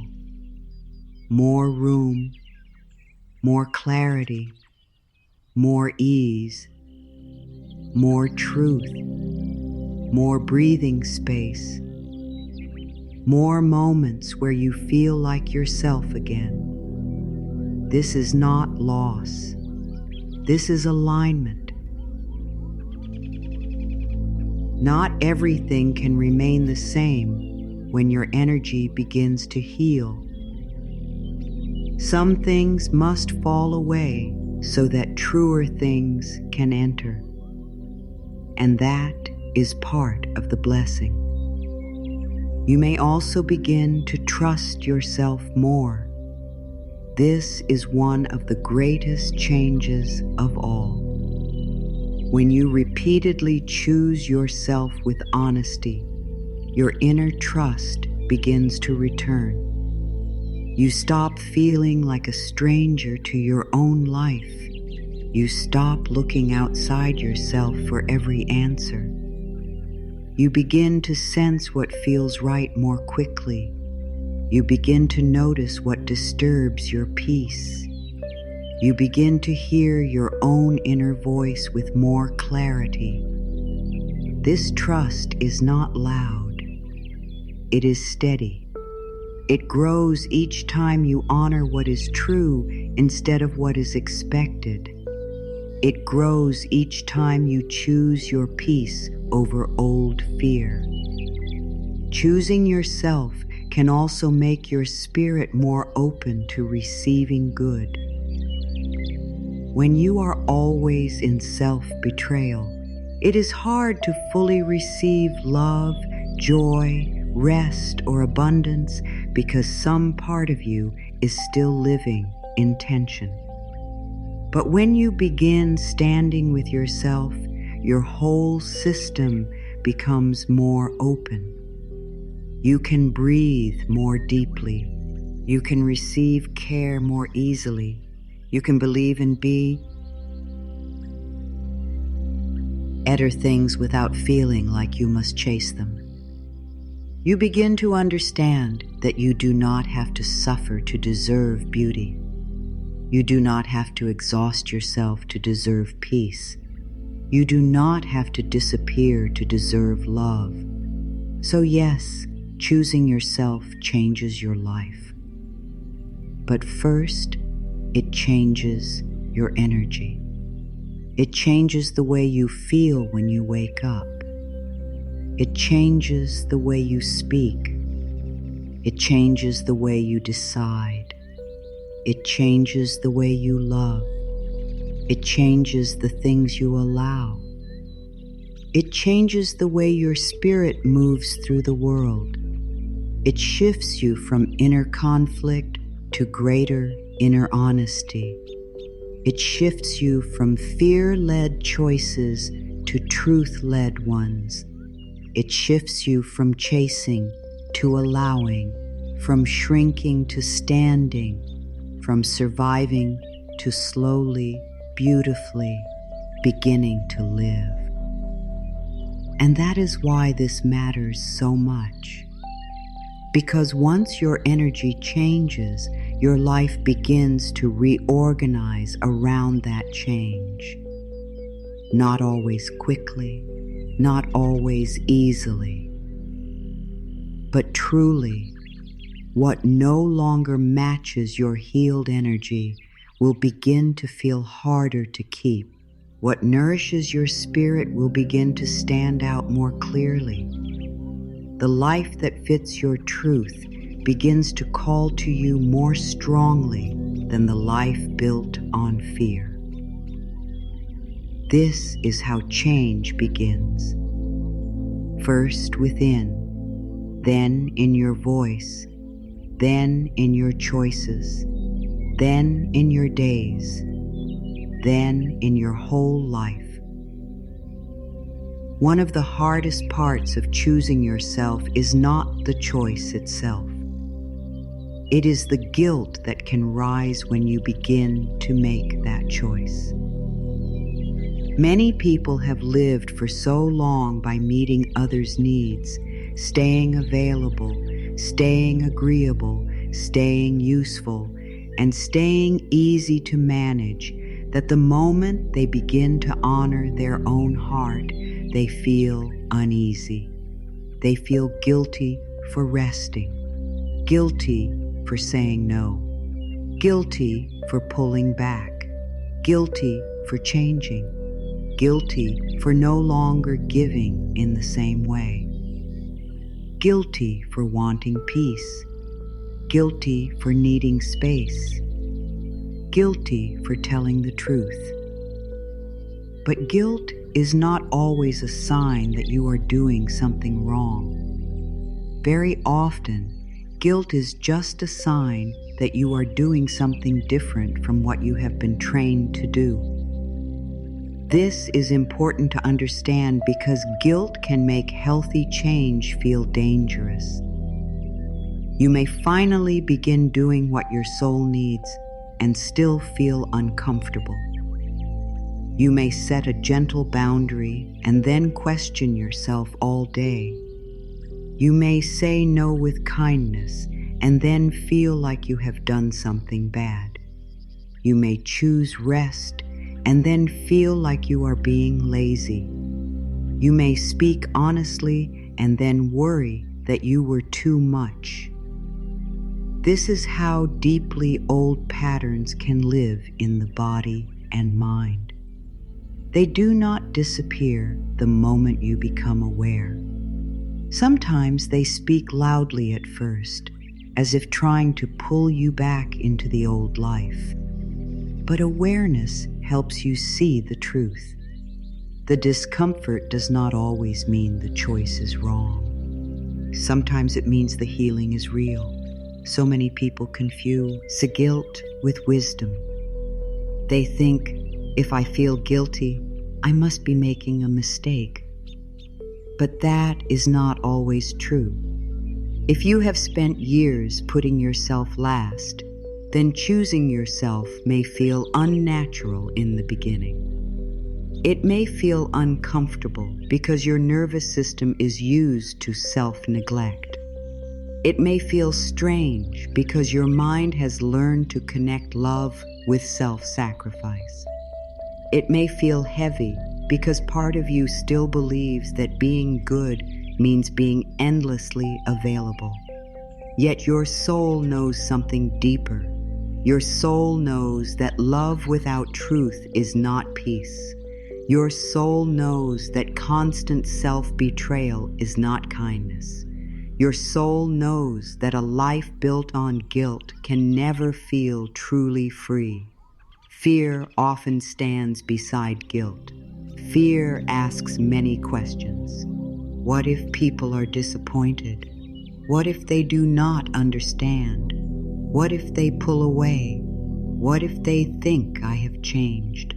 What if I lose the connection? What if I am left alone? These fears are very human. They should not be mocked or pushed away. They deserve tenderness because they often come from old wounds. A person who has learned that connection depends on pleasing others will naturally fear what happens when they begin to stop pleasing in the old way. A person who has learned that worth depends on giving will naturally feel uncertain when they begin to receive. A person who has learned to survive by adjusting will naturally feel fear when they begin to stand in truth. But fear is not always a message to stop. Sometimes fear is simply the feeling of growth. Sometimes fear is what you feel when you step out of an old pattern and into a truer life. Sometimes fear rises not because something is wrong, but because something is changing. That is why it matters to pause and ask, is this fear protecting me from real harm, or is it trying to keep me loyal to an old version of myself? This question can bring so much clarity, because very often, what fear wants is familiarity, not freedom. It wants the old role, the old silence, the old pattern, the old safety, even when that old safety is hurting your spirit. Letting go of guilt and fear does not mean they vanish overnight. It means you stop letting them rule every decision. It means you begin listening more deeply to truth than to old discomfort. It means you allow yourself to feel afraid without immediately turning back. It means you let guilt be present without treating it like a final answer. You begin saying to yourself, I understand why this feels hard, but hard does not mean wrong. That is a powerful sentence. It can carry you through many tender moments of change, because healing often feels uncertain before it feels natural. There is also a quiet sadness in realizing how often guilt has been used against your own peace. Many people have been taught, directly or indirectly, that caring for themselves is selfish. They have been made to feel responsible for everyone else's comfort. They have been praised when they overgive and questioned when they slow down. They have learned to feel more guilty for disappointing others than for disappointing themselves. This pattern can become so normal that they no longer see how unfair it is. They only feel the pressure to keep going, to keep giving, to keep sacrificing, even when their heart is exhausted. But self-love is not something to feel ashamed of. Rest is not something to apologize for. Truth is not cruelty. Boundaries are not rejection. Space is not abandonment. Slowing down is not failure. Saying no is not unkind. Needing care is not weakness.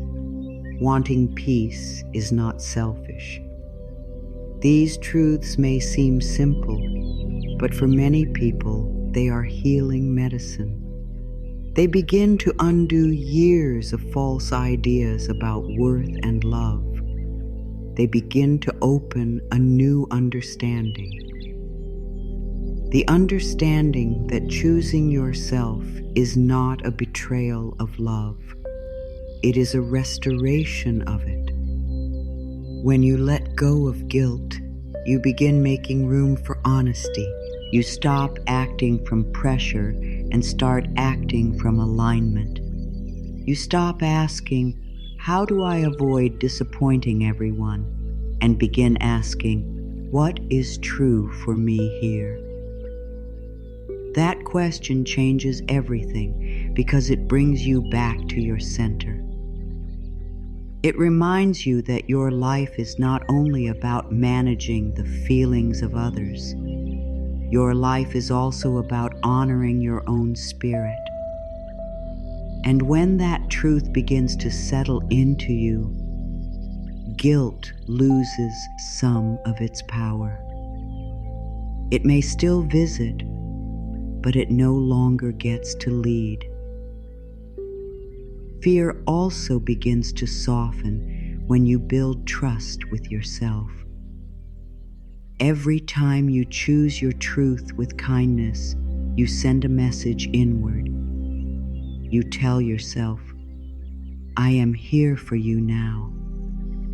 Every time you rest instead of forcing, every time you say no instead of betraying yourself, every time you tell the truth instead of hiding it, every time you let your needs matter too, you strengthen your inner trust.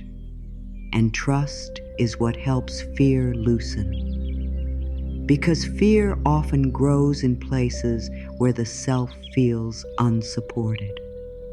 But when you begin standing with yourself, the fear does not have the same lonely space to grow in. There will still be moments when guilt rises quickly. There will still be days when fear feels loud. In those moments, gentleness matters. You do not need to fight yourself. You do not need to become hard in order to change. You can place a hand on your heart and breathe. You can say, it is safe for me to honor my truth. You can say, I am learning that caring for myself is not wrong. You can say, I release the need to carry guilt for choosing peace. These kinds of simple words can help bring your spirit back into the moment. They remind the body that change does not have to happen through force. It can happen through compassion. Letting go of guilt and fear also means accepting that not everyone will understand your growth right away. Some people were very comfortable with the version of you who never said no, never needed much, never took up much space, and never asked them to meet you in truth. When you begin to change, they may not know how to respond. This can be painful. But it is not a sign that you should return to self-abandonment. It is a sign that your life is becoming more honest. Real connection can survive truth. Only unhealthy patterns depend on your silence. You do not need to become fearless before you choose yourself. You only need to become willing to hear your own heart, willing to question the guilt, willing to move through fear with kindness, willing to believe that your needs do not make you wrong, willing to trust that your peace matters. That willingness is enough to begin. Healing grows from there. Freedom grows from there. The new life you are building grows from there. And the more you practice, the more natural it becomes. What once felt selfish begins to feel sane. What once felt frightening begins to feel freeing. What once felt guilty begins to feel honest. What once felt impossible begins to feel normal. You begin to understand that choosing yourself is not the breaking of love, but the ending of self-neglect. It is not turning away from others, but turning back toward your own soul. It is not closing the heart, but opening it in a truer way. So if guilt rises, breathe. If fear rises, breathe. Let them come without letting them decide everything. Let them be old echoes, not final truths. Let them remind you how deeply you were trained, not how wrong you are for changing. And then return again to the deeper truth beneath the noise. It is safe for me to choose myself with love. It is safe for me to honor my peace. It is safe for me to let go of what was never truly mine to carry. That is where healing continues. That is where life becomes lighter. That is where the new chapter opens more fully. Real change becomes stronger when it has a place to land each day.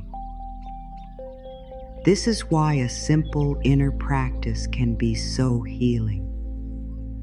Not because you need to perform something perfectly, not because healing must become another task to complete, but because your heart needs moments of return.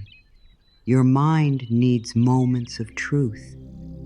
Your body needs moments of softness. And your spirit needs moments where it is welcomed back into the center of your life. A small daily practice can do that. It can become a quiet meeting place between you and your own soul. You do not need anything complicated.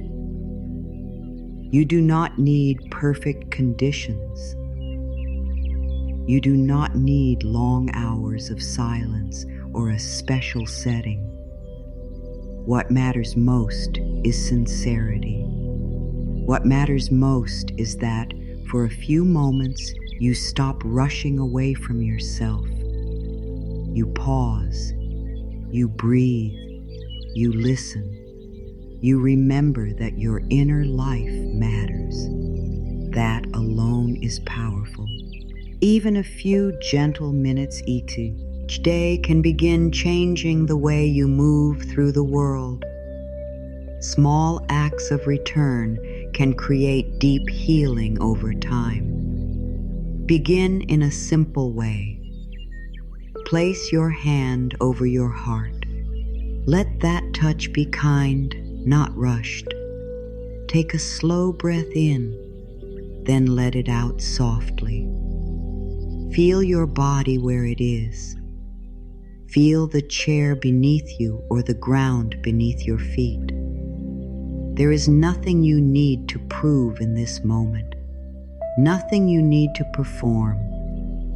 Nothing you need to solve all at once. This is not a moment for pressure. This is a moment for presence. And presence is one of the greatest gifts you can give yourself. As you sit with your hand on your heart, gently say, I choose myself with love. Say it slowly. Let the words land. I choose myself with love. Do not rush to believe it perfectly. Just let yourself hear it. Let your body hear it. Let the part of you that has been tired of being last hear it. Let the part of you that has been waiting for kindness hear it. Let the part of you that has felt forgotten hear it. These words are not meant to impress anyone. They are meant to nourish something inside you that may have gone without tenderness for a long time. Then you might say, I honor my truth. Again, say it gently. I honor my truth. This is a powerful practice because so much healing begins when truth is finally welcomed. Your truth may be that you are tired. Your truth may be that you are healing.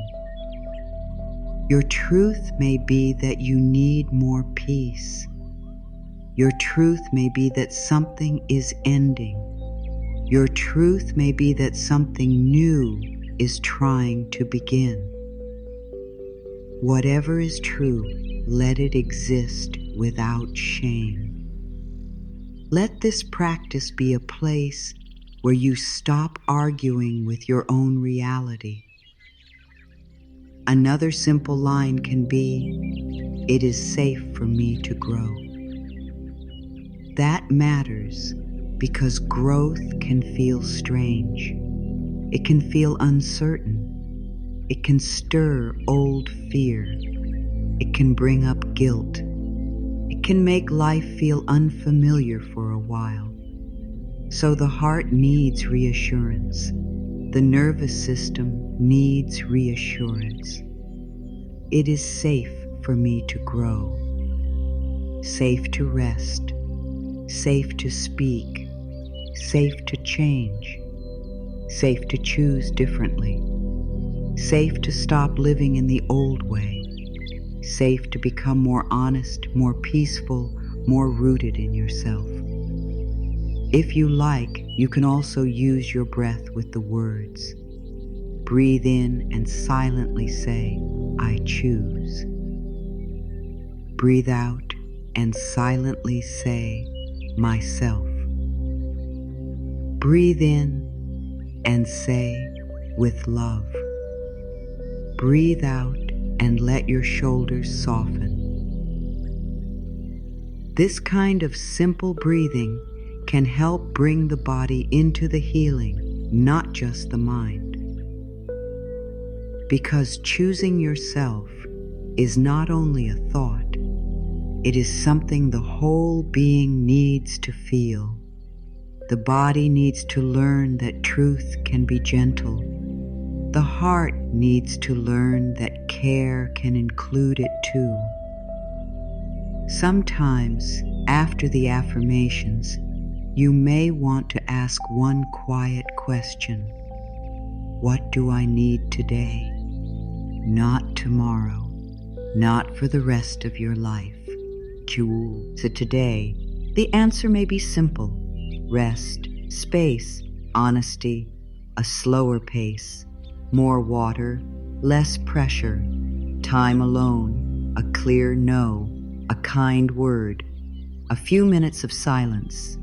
The answer does not have to be dramatic to matter.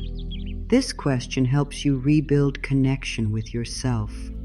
It teaches you that your needs are not interruptions. They are part of your life.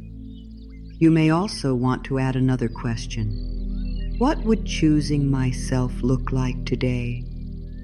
This is a beautiful question because it turns healing into something living and real. Some days, choosing yourself may look like saying no. Some days, it may look like not explaining so much. Some days, it may look like leaving a painful conversation. Some days, it may look like eating in peace instead of rushing. Some days, it may look like taking a break before your body has to beg for one. Some days, it may look like speaking kindly to yourself instead of repeating old criticism. These daily choices become a new way of life. The beauty of a simple inner practice is that it reminds you who you are becoming. The world can pull you in many directions. Old habits can return. Fear can get loud. Guilt can visit. But when you come back to this small practice, you return to truth again. You remind yourself, My peace matters. My truth matters. My life belongs to me too. And each time you return, that truth grows stronger. It becomes easier to remember, even in difficult moments. It becomes easier to carry into your choices, your relationships, and your days. This practice can also become a place of healing after hard moments. If you have just said yes when you meant no, if you have just abandoned yourself again, if you have just fallen back into an old pattern, you do not need to punish yourself. You can return to the practice. Hand on heart, breath, truth. I am learning. I come back to myself now. I choose myself again. That is one of the most healing things of all, not expecting perfection, but practicing return. Healing is not built on never falling back. It is built on coming back with more compassion and awareness each time. If mornings feel too rushed, this practice can happen at night. Before sleep, place your hand on your heart and say, "Thank you for carrying me today." Then say, "I release what is not mine to carry." Then say, "I choose peace." These words can soften the day inside you. They can help your spirit rest. They can help you stop ending every day in the same inner tension. Night can become a time of return too, a time of release, a time of gentleness, a time of coming back into your own care. You may also wish to sit for a moment in silence after the words. No pressure, no demand, just silence. Let the silence hold you. Let it be enough. So often people rush to fill every space, but healing sometimes grows in the quiet. In the quiet, you may feel your breath more clearly. You may feel grief rising. You may feel peace. You may feel nothing at first. That is all right. The silence is still doing its work. You are still practicing presence. You are still choosing not to abandon yourself. Over time, this inner practice can begin to shape your whole day. You may find that you pause before saying yes too quickly. You may notice your body sooner when it feels tight. You may catch the harsh inner voice earlier. You may remember to ask what is true for you. You may become gentler with yourself in moments where you once would have judged yourself. This is how small spiritual practices create real change. They do not always look dramatic, but they build inner trust. They create a stronger home within you. And that is what this practice is really about. It is not about doing it perfectly. It is about creating an inner home, a place where truth is allowed, a place where your heart is not mocked, a place where your needs are not treated like shame, a place where you can return again and again until choosing yourself no longer feels like a strange act, but a natural expression of love. That is the quiet gift of this practice. It teaches you that you are allowed to belong to yourself. So let the practice be simple. Hand on heart, breath, presence. A few true words. I choose myself with love. I honor my truth. It is safe for me to grow. I choose peace. Let those words become familiar. Let them become a soft path home. Let them become part of the way your soul learns that it no longer has to wait at the edge of your life. It is welcome now. It is included now. It is heard now. The moment you begin choosing yourself, life does not always change all at once, but it does begin to change in real and lasting ways. At first, the changes may be quiet. You may notice that you feel a little calmer after telling the truth. You may notice that saying no leaves you with more energy.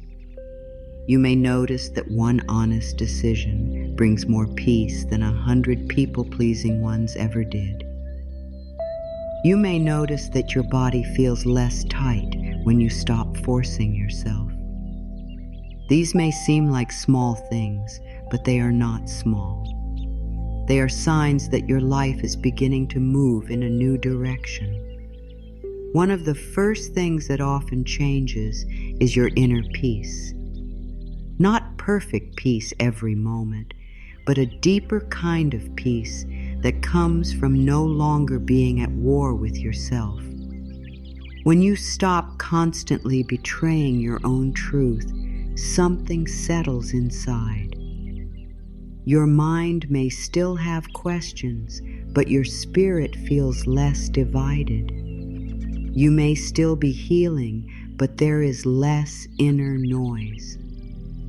You may still be facing hard things, but you are not also carrying the extra pain of abandoning yourself while you do it. That shift matters.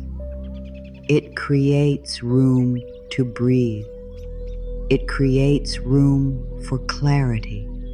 It creates room for real rest. Another change is that your boundaries become clearer.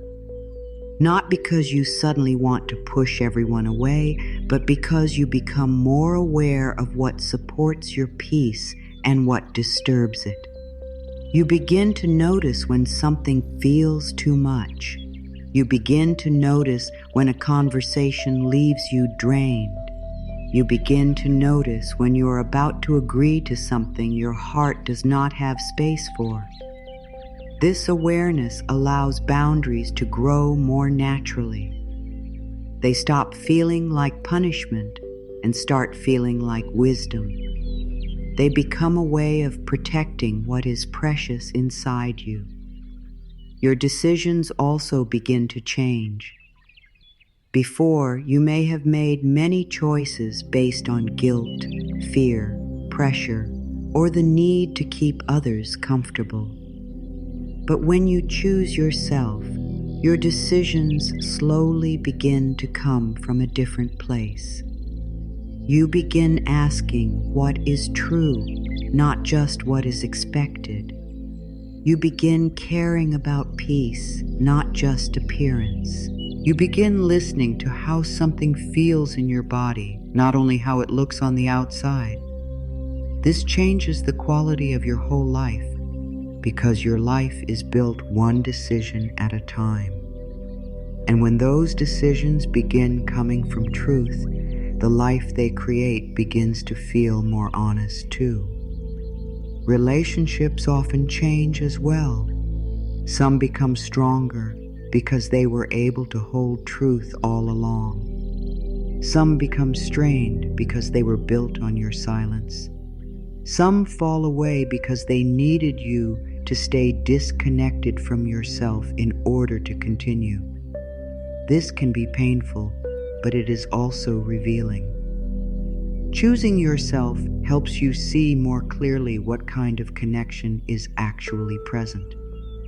It helps you see who can meet you in honesty and who only knew how to receive your overgiving. It helps you understand the difference between real love and familiar patterns. That clarity is a gift, even when it hurts at first. You may also notice that you feel less drawn to chaos. When you are disconnected from yourself, chaos can feel strangely familiar.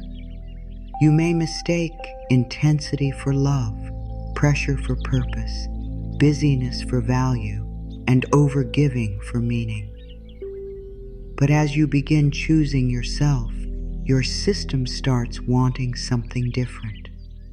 More calm, more truth, more steadiness, more simplicity, more relationships where you do not have to perform in order to belong. This change is beautiful because it means your inner world is healing. What once felt normal begins to feel too costly. What once felt dull may begin to feel peaceful. Your self-talk often changes too. The voice inside may still need healing, but it begins to soften. You may catch yourself before repeating the old cruel words. You may begin speaking with more patience. You may stop calling yourself selfish for having needs. You may stop calling yourself weak for being tired. You may stop calling yourself difficult for wanting honesty. These inner changes matter more than many people realize, because the way you speak to yourself shapes how safe it feels to live inside your own life. A kinder inner voice creates a softer inner home. There is also a deeper sense of worth that begins to grow. Not the kind of worth that depends on praise or achievement, but a quieter kind. The kind that comes from living in greater alignment. The kind that comes from standing beside your own heart. The kind that says, I matter, even when I am not proving anything. This kind of worth is not loud. It does not need to show off. It does not need to be seen by everyone. It is steady. It allows you to stop chasing what cannot truly hold you. It allows you to stop begging for crumbs in places where your spirit deserves a full and honest life. As you choose yourself, your body may begin responding too. You may notice more ease in your shoulders, more softness in your breath, more awareness of your limits, more desire for rest, more need for calm. The body often begins healing when it no longer has to carry so much unspoken truth. It may take time, but even the smallest softening is meaningful. The body is deeply affected by the life you build around it. When that life becomes more honest, the body often begins to feel safer, and safety is where so much healing begins. You may also become more open to receiving. This is a powerful change. Many people who do not choose themselves are always giving, always proving, always reaching, always pushing. But when you begin choosing yourself, there is often a softening of that struggle. You begin to realize that you do not have to chase everything so hard. You begin to realize that love does not need to be begged for where it is true. You begin to realize that rest can be received, help can be received, joy can be received, care can be received. You begin to open your hands a little more, and life can enter more easily when the hands are open.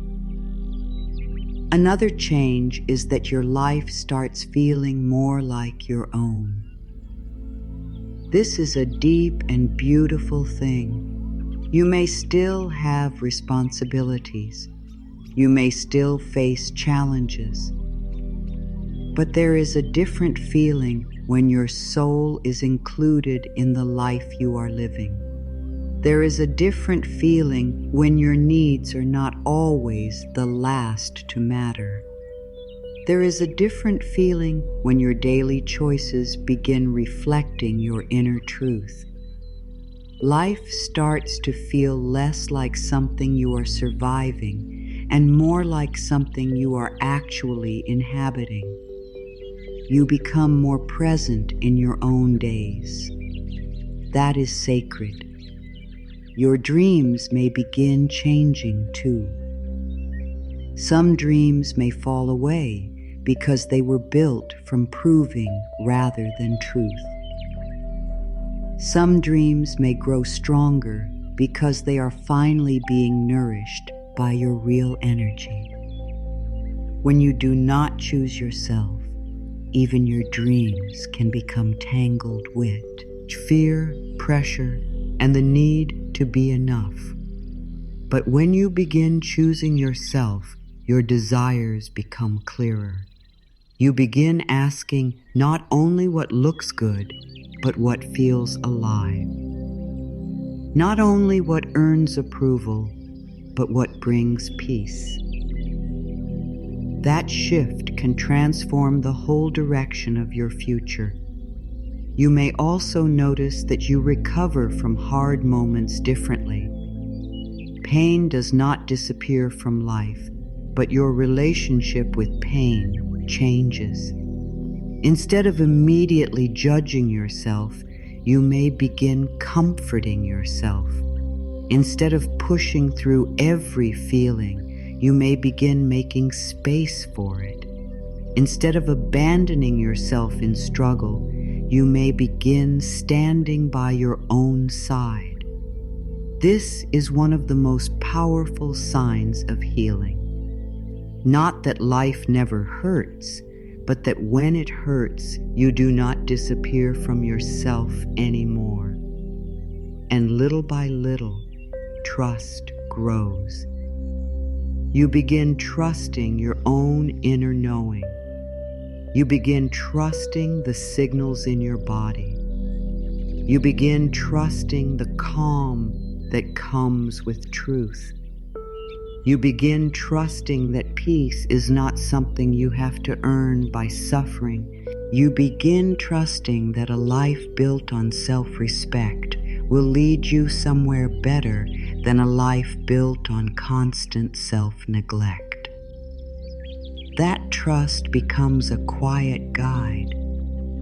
It helps you move through uncertainty without losing yourself as quickly. It helps you return to your center more often. Perhaps the most beautiful change is this: you begin to feel more whole. Not because everything is perfect, but because less of you is being left behind. Your voice, your needs, your peace, your truth, your tenderness, your limits, your hopes, your body, your spirit, all begin to have more room in your life. That wholeness brings a kind of beauty that cannot be forced. It is the beauty of someone becoming more real. It is the beauty of someone coming home to themselves. It is the beauty of someone no longer asking life to begin somewhere else, because it is beginning here within. So what begins to change after you choose yourself? Your peace deepens, your boundaries become clearer, your decisions become truer. Your relationships reveal themselves more honestly. Your body softens. Your self-talk becomes kinder. Your worth grows steadier. Your ability to receive expands. Your trust returns. Your life begins to feel more like a place where you actually live, not just endure. This is the quiet miracle of self-choice. It does not always arrive with noise, but it changes everything that matters. Take a slow breath now and let your heart rest in what is true. You are not too late to begin again. You are not too late to choose peace. You are not too late to come back to yourself. No matter how many years you spent putting yourself last, no matter how long you lived by fear, no matter how often you forgot your own worth, this moment is still here. This moment still holds power. This moment still offers a new beginning. Life does no guanini. It asks you to go back and become someone else. It simply asks whether you are willing to be more honest now, more gentle now, more present now, more true now. You do not need to become perfect before your life can change. You do not need to fix everything tonight. You do not need every answer right away. The healing begins much more simply than that. It begins when you stop leaving yourself behind. It begins when you stop treating your peace like it matters less than everyone else's comfort. It begins when you stop asking your soul to survive what it is ready to move beyond. It begins when you choose, even quietly, even imperfectly, to stand with yourself. That is enough to begin opening a new path. Let this truth settle deeply into you. Choosing yourself is not selfish. Choosing yourself is not wrong. Choosing yourself is not the end of love. It is the beginning of a truer love. The kind of love that does not ask you to disappear. The kind of love that includes your needs, your truth, your peace, your limits, your softness, and your spirit. The kind of love that lets you breathe. The kind of love that helps life grow in healthier ways. The kind of love that can finally stay because it is built on truth. If guilt still rises, be gentle. If fear still speaks, be gentle. If part of you still doubts whether you are allowed to live this way, be gentle. Healing takes time. New patterns need practice. The heart needs reassurance. The body needs safety. But every time you return to yourself with kindness, the path becomes clearer. Every time you honor your truth, trust grows stronger. Every time you choose peace over self-betrayal, life begins to open in a deeper way. You are not failing because this is hard. You are learning. You are remembering. You are healing. So place your hand on your heart once more and let your breath slow down. Feel your body here. Feel this moment here. Feel the quiet strength that has been growing through every truth you have allowed yourself to hear. And say softly, the moment I choose myself, my life begins to change. Let those words move through you. The moment I choose myself, my life begins to change. Again, slowly, gently, with full permission to believe it more and more. The moment I choose myself, my life begins to change. Now say, I am worthy of love, peace, and joy. Let that truth sink deeper than old fear. I am worthy of love, peace, and joy. You do not need to earn these things through exhaustion. You do not need to prove enough to deserve them. They belong in your life too. Let your heart hear that. Let your spirit hear that. Let the tired places in you hear that. And now say, I honor the truth of who I am. Not who fear told you to be, not who guilt asked you to become, not who old pain shaped you into for survival, but who you are beneath all of that. The self that longs for peace, the self that knows what is true. The self that deserves rest, the self that is learning to live without abandoning its own heart.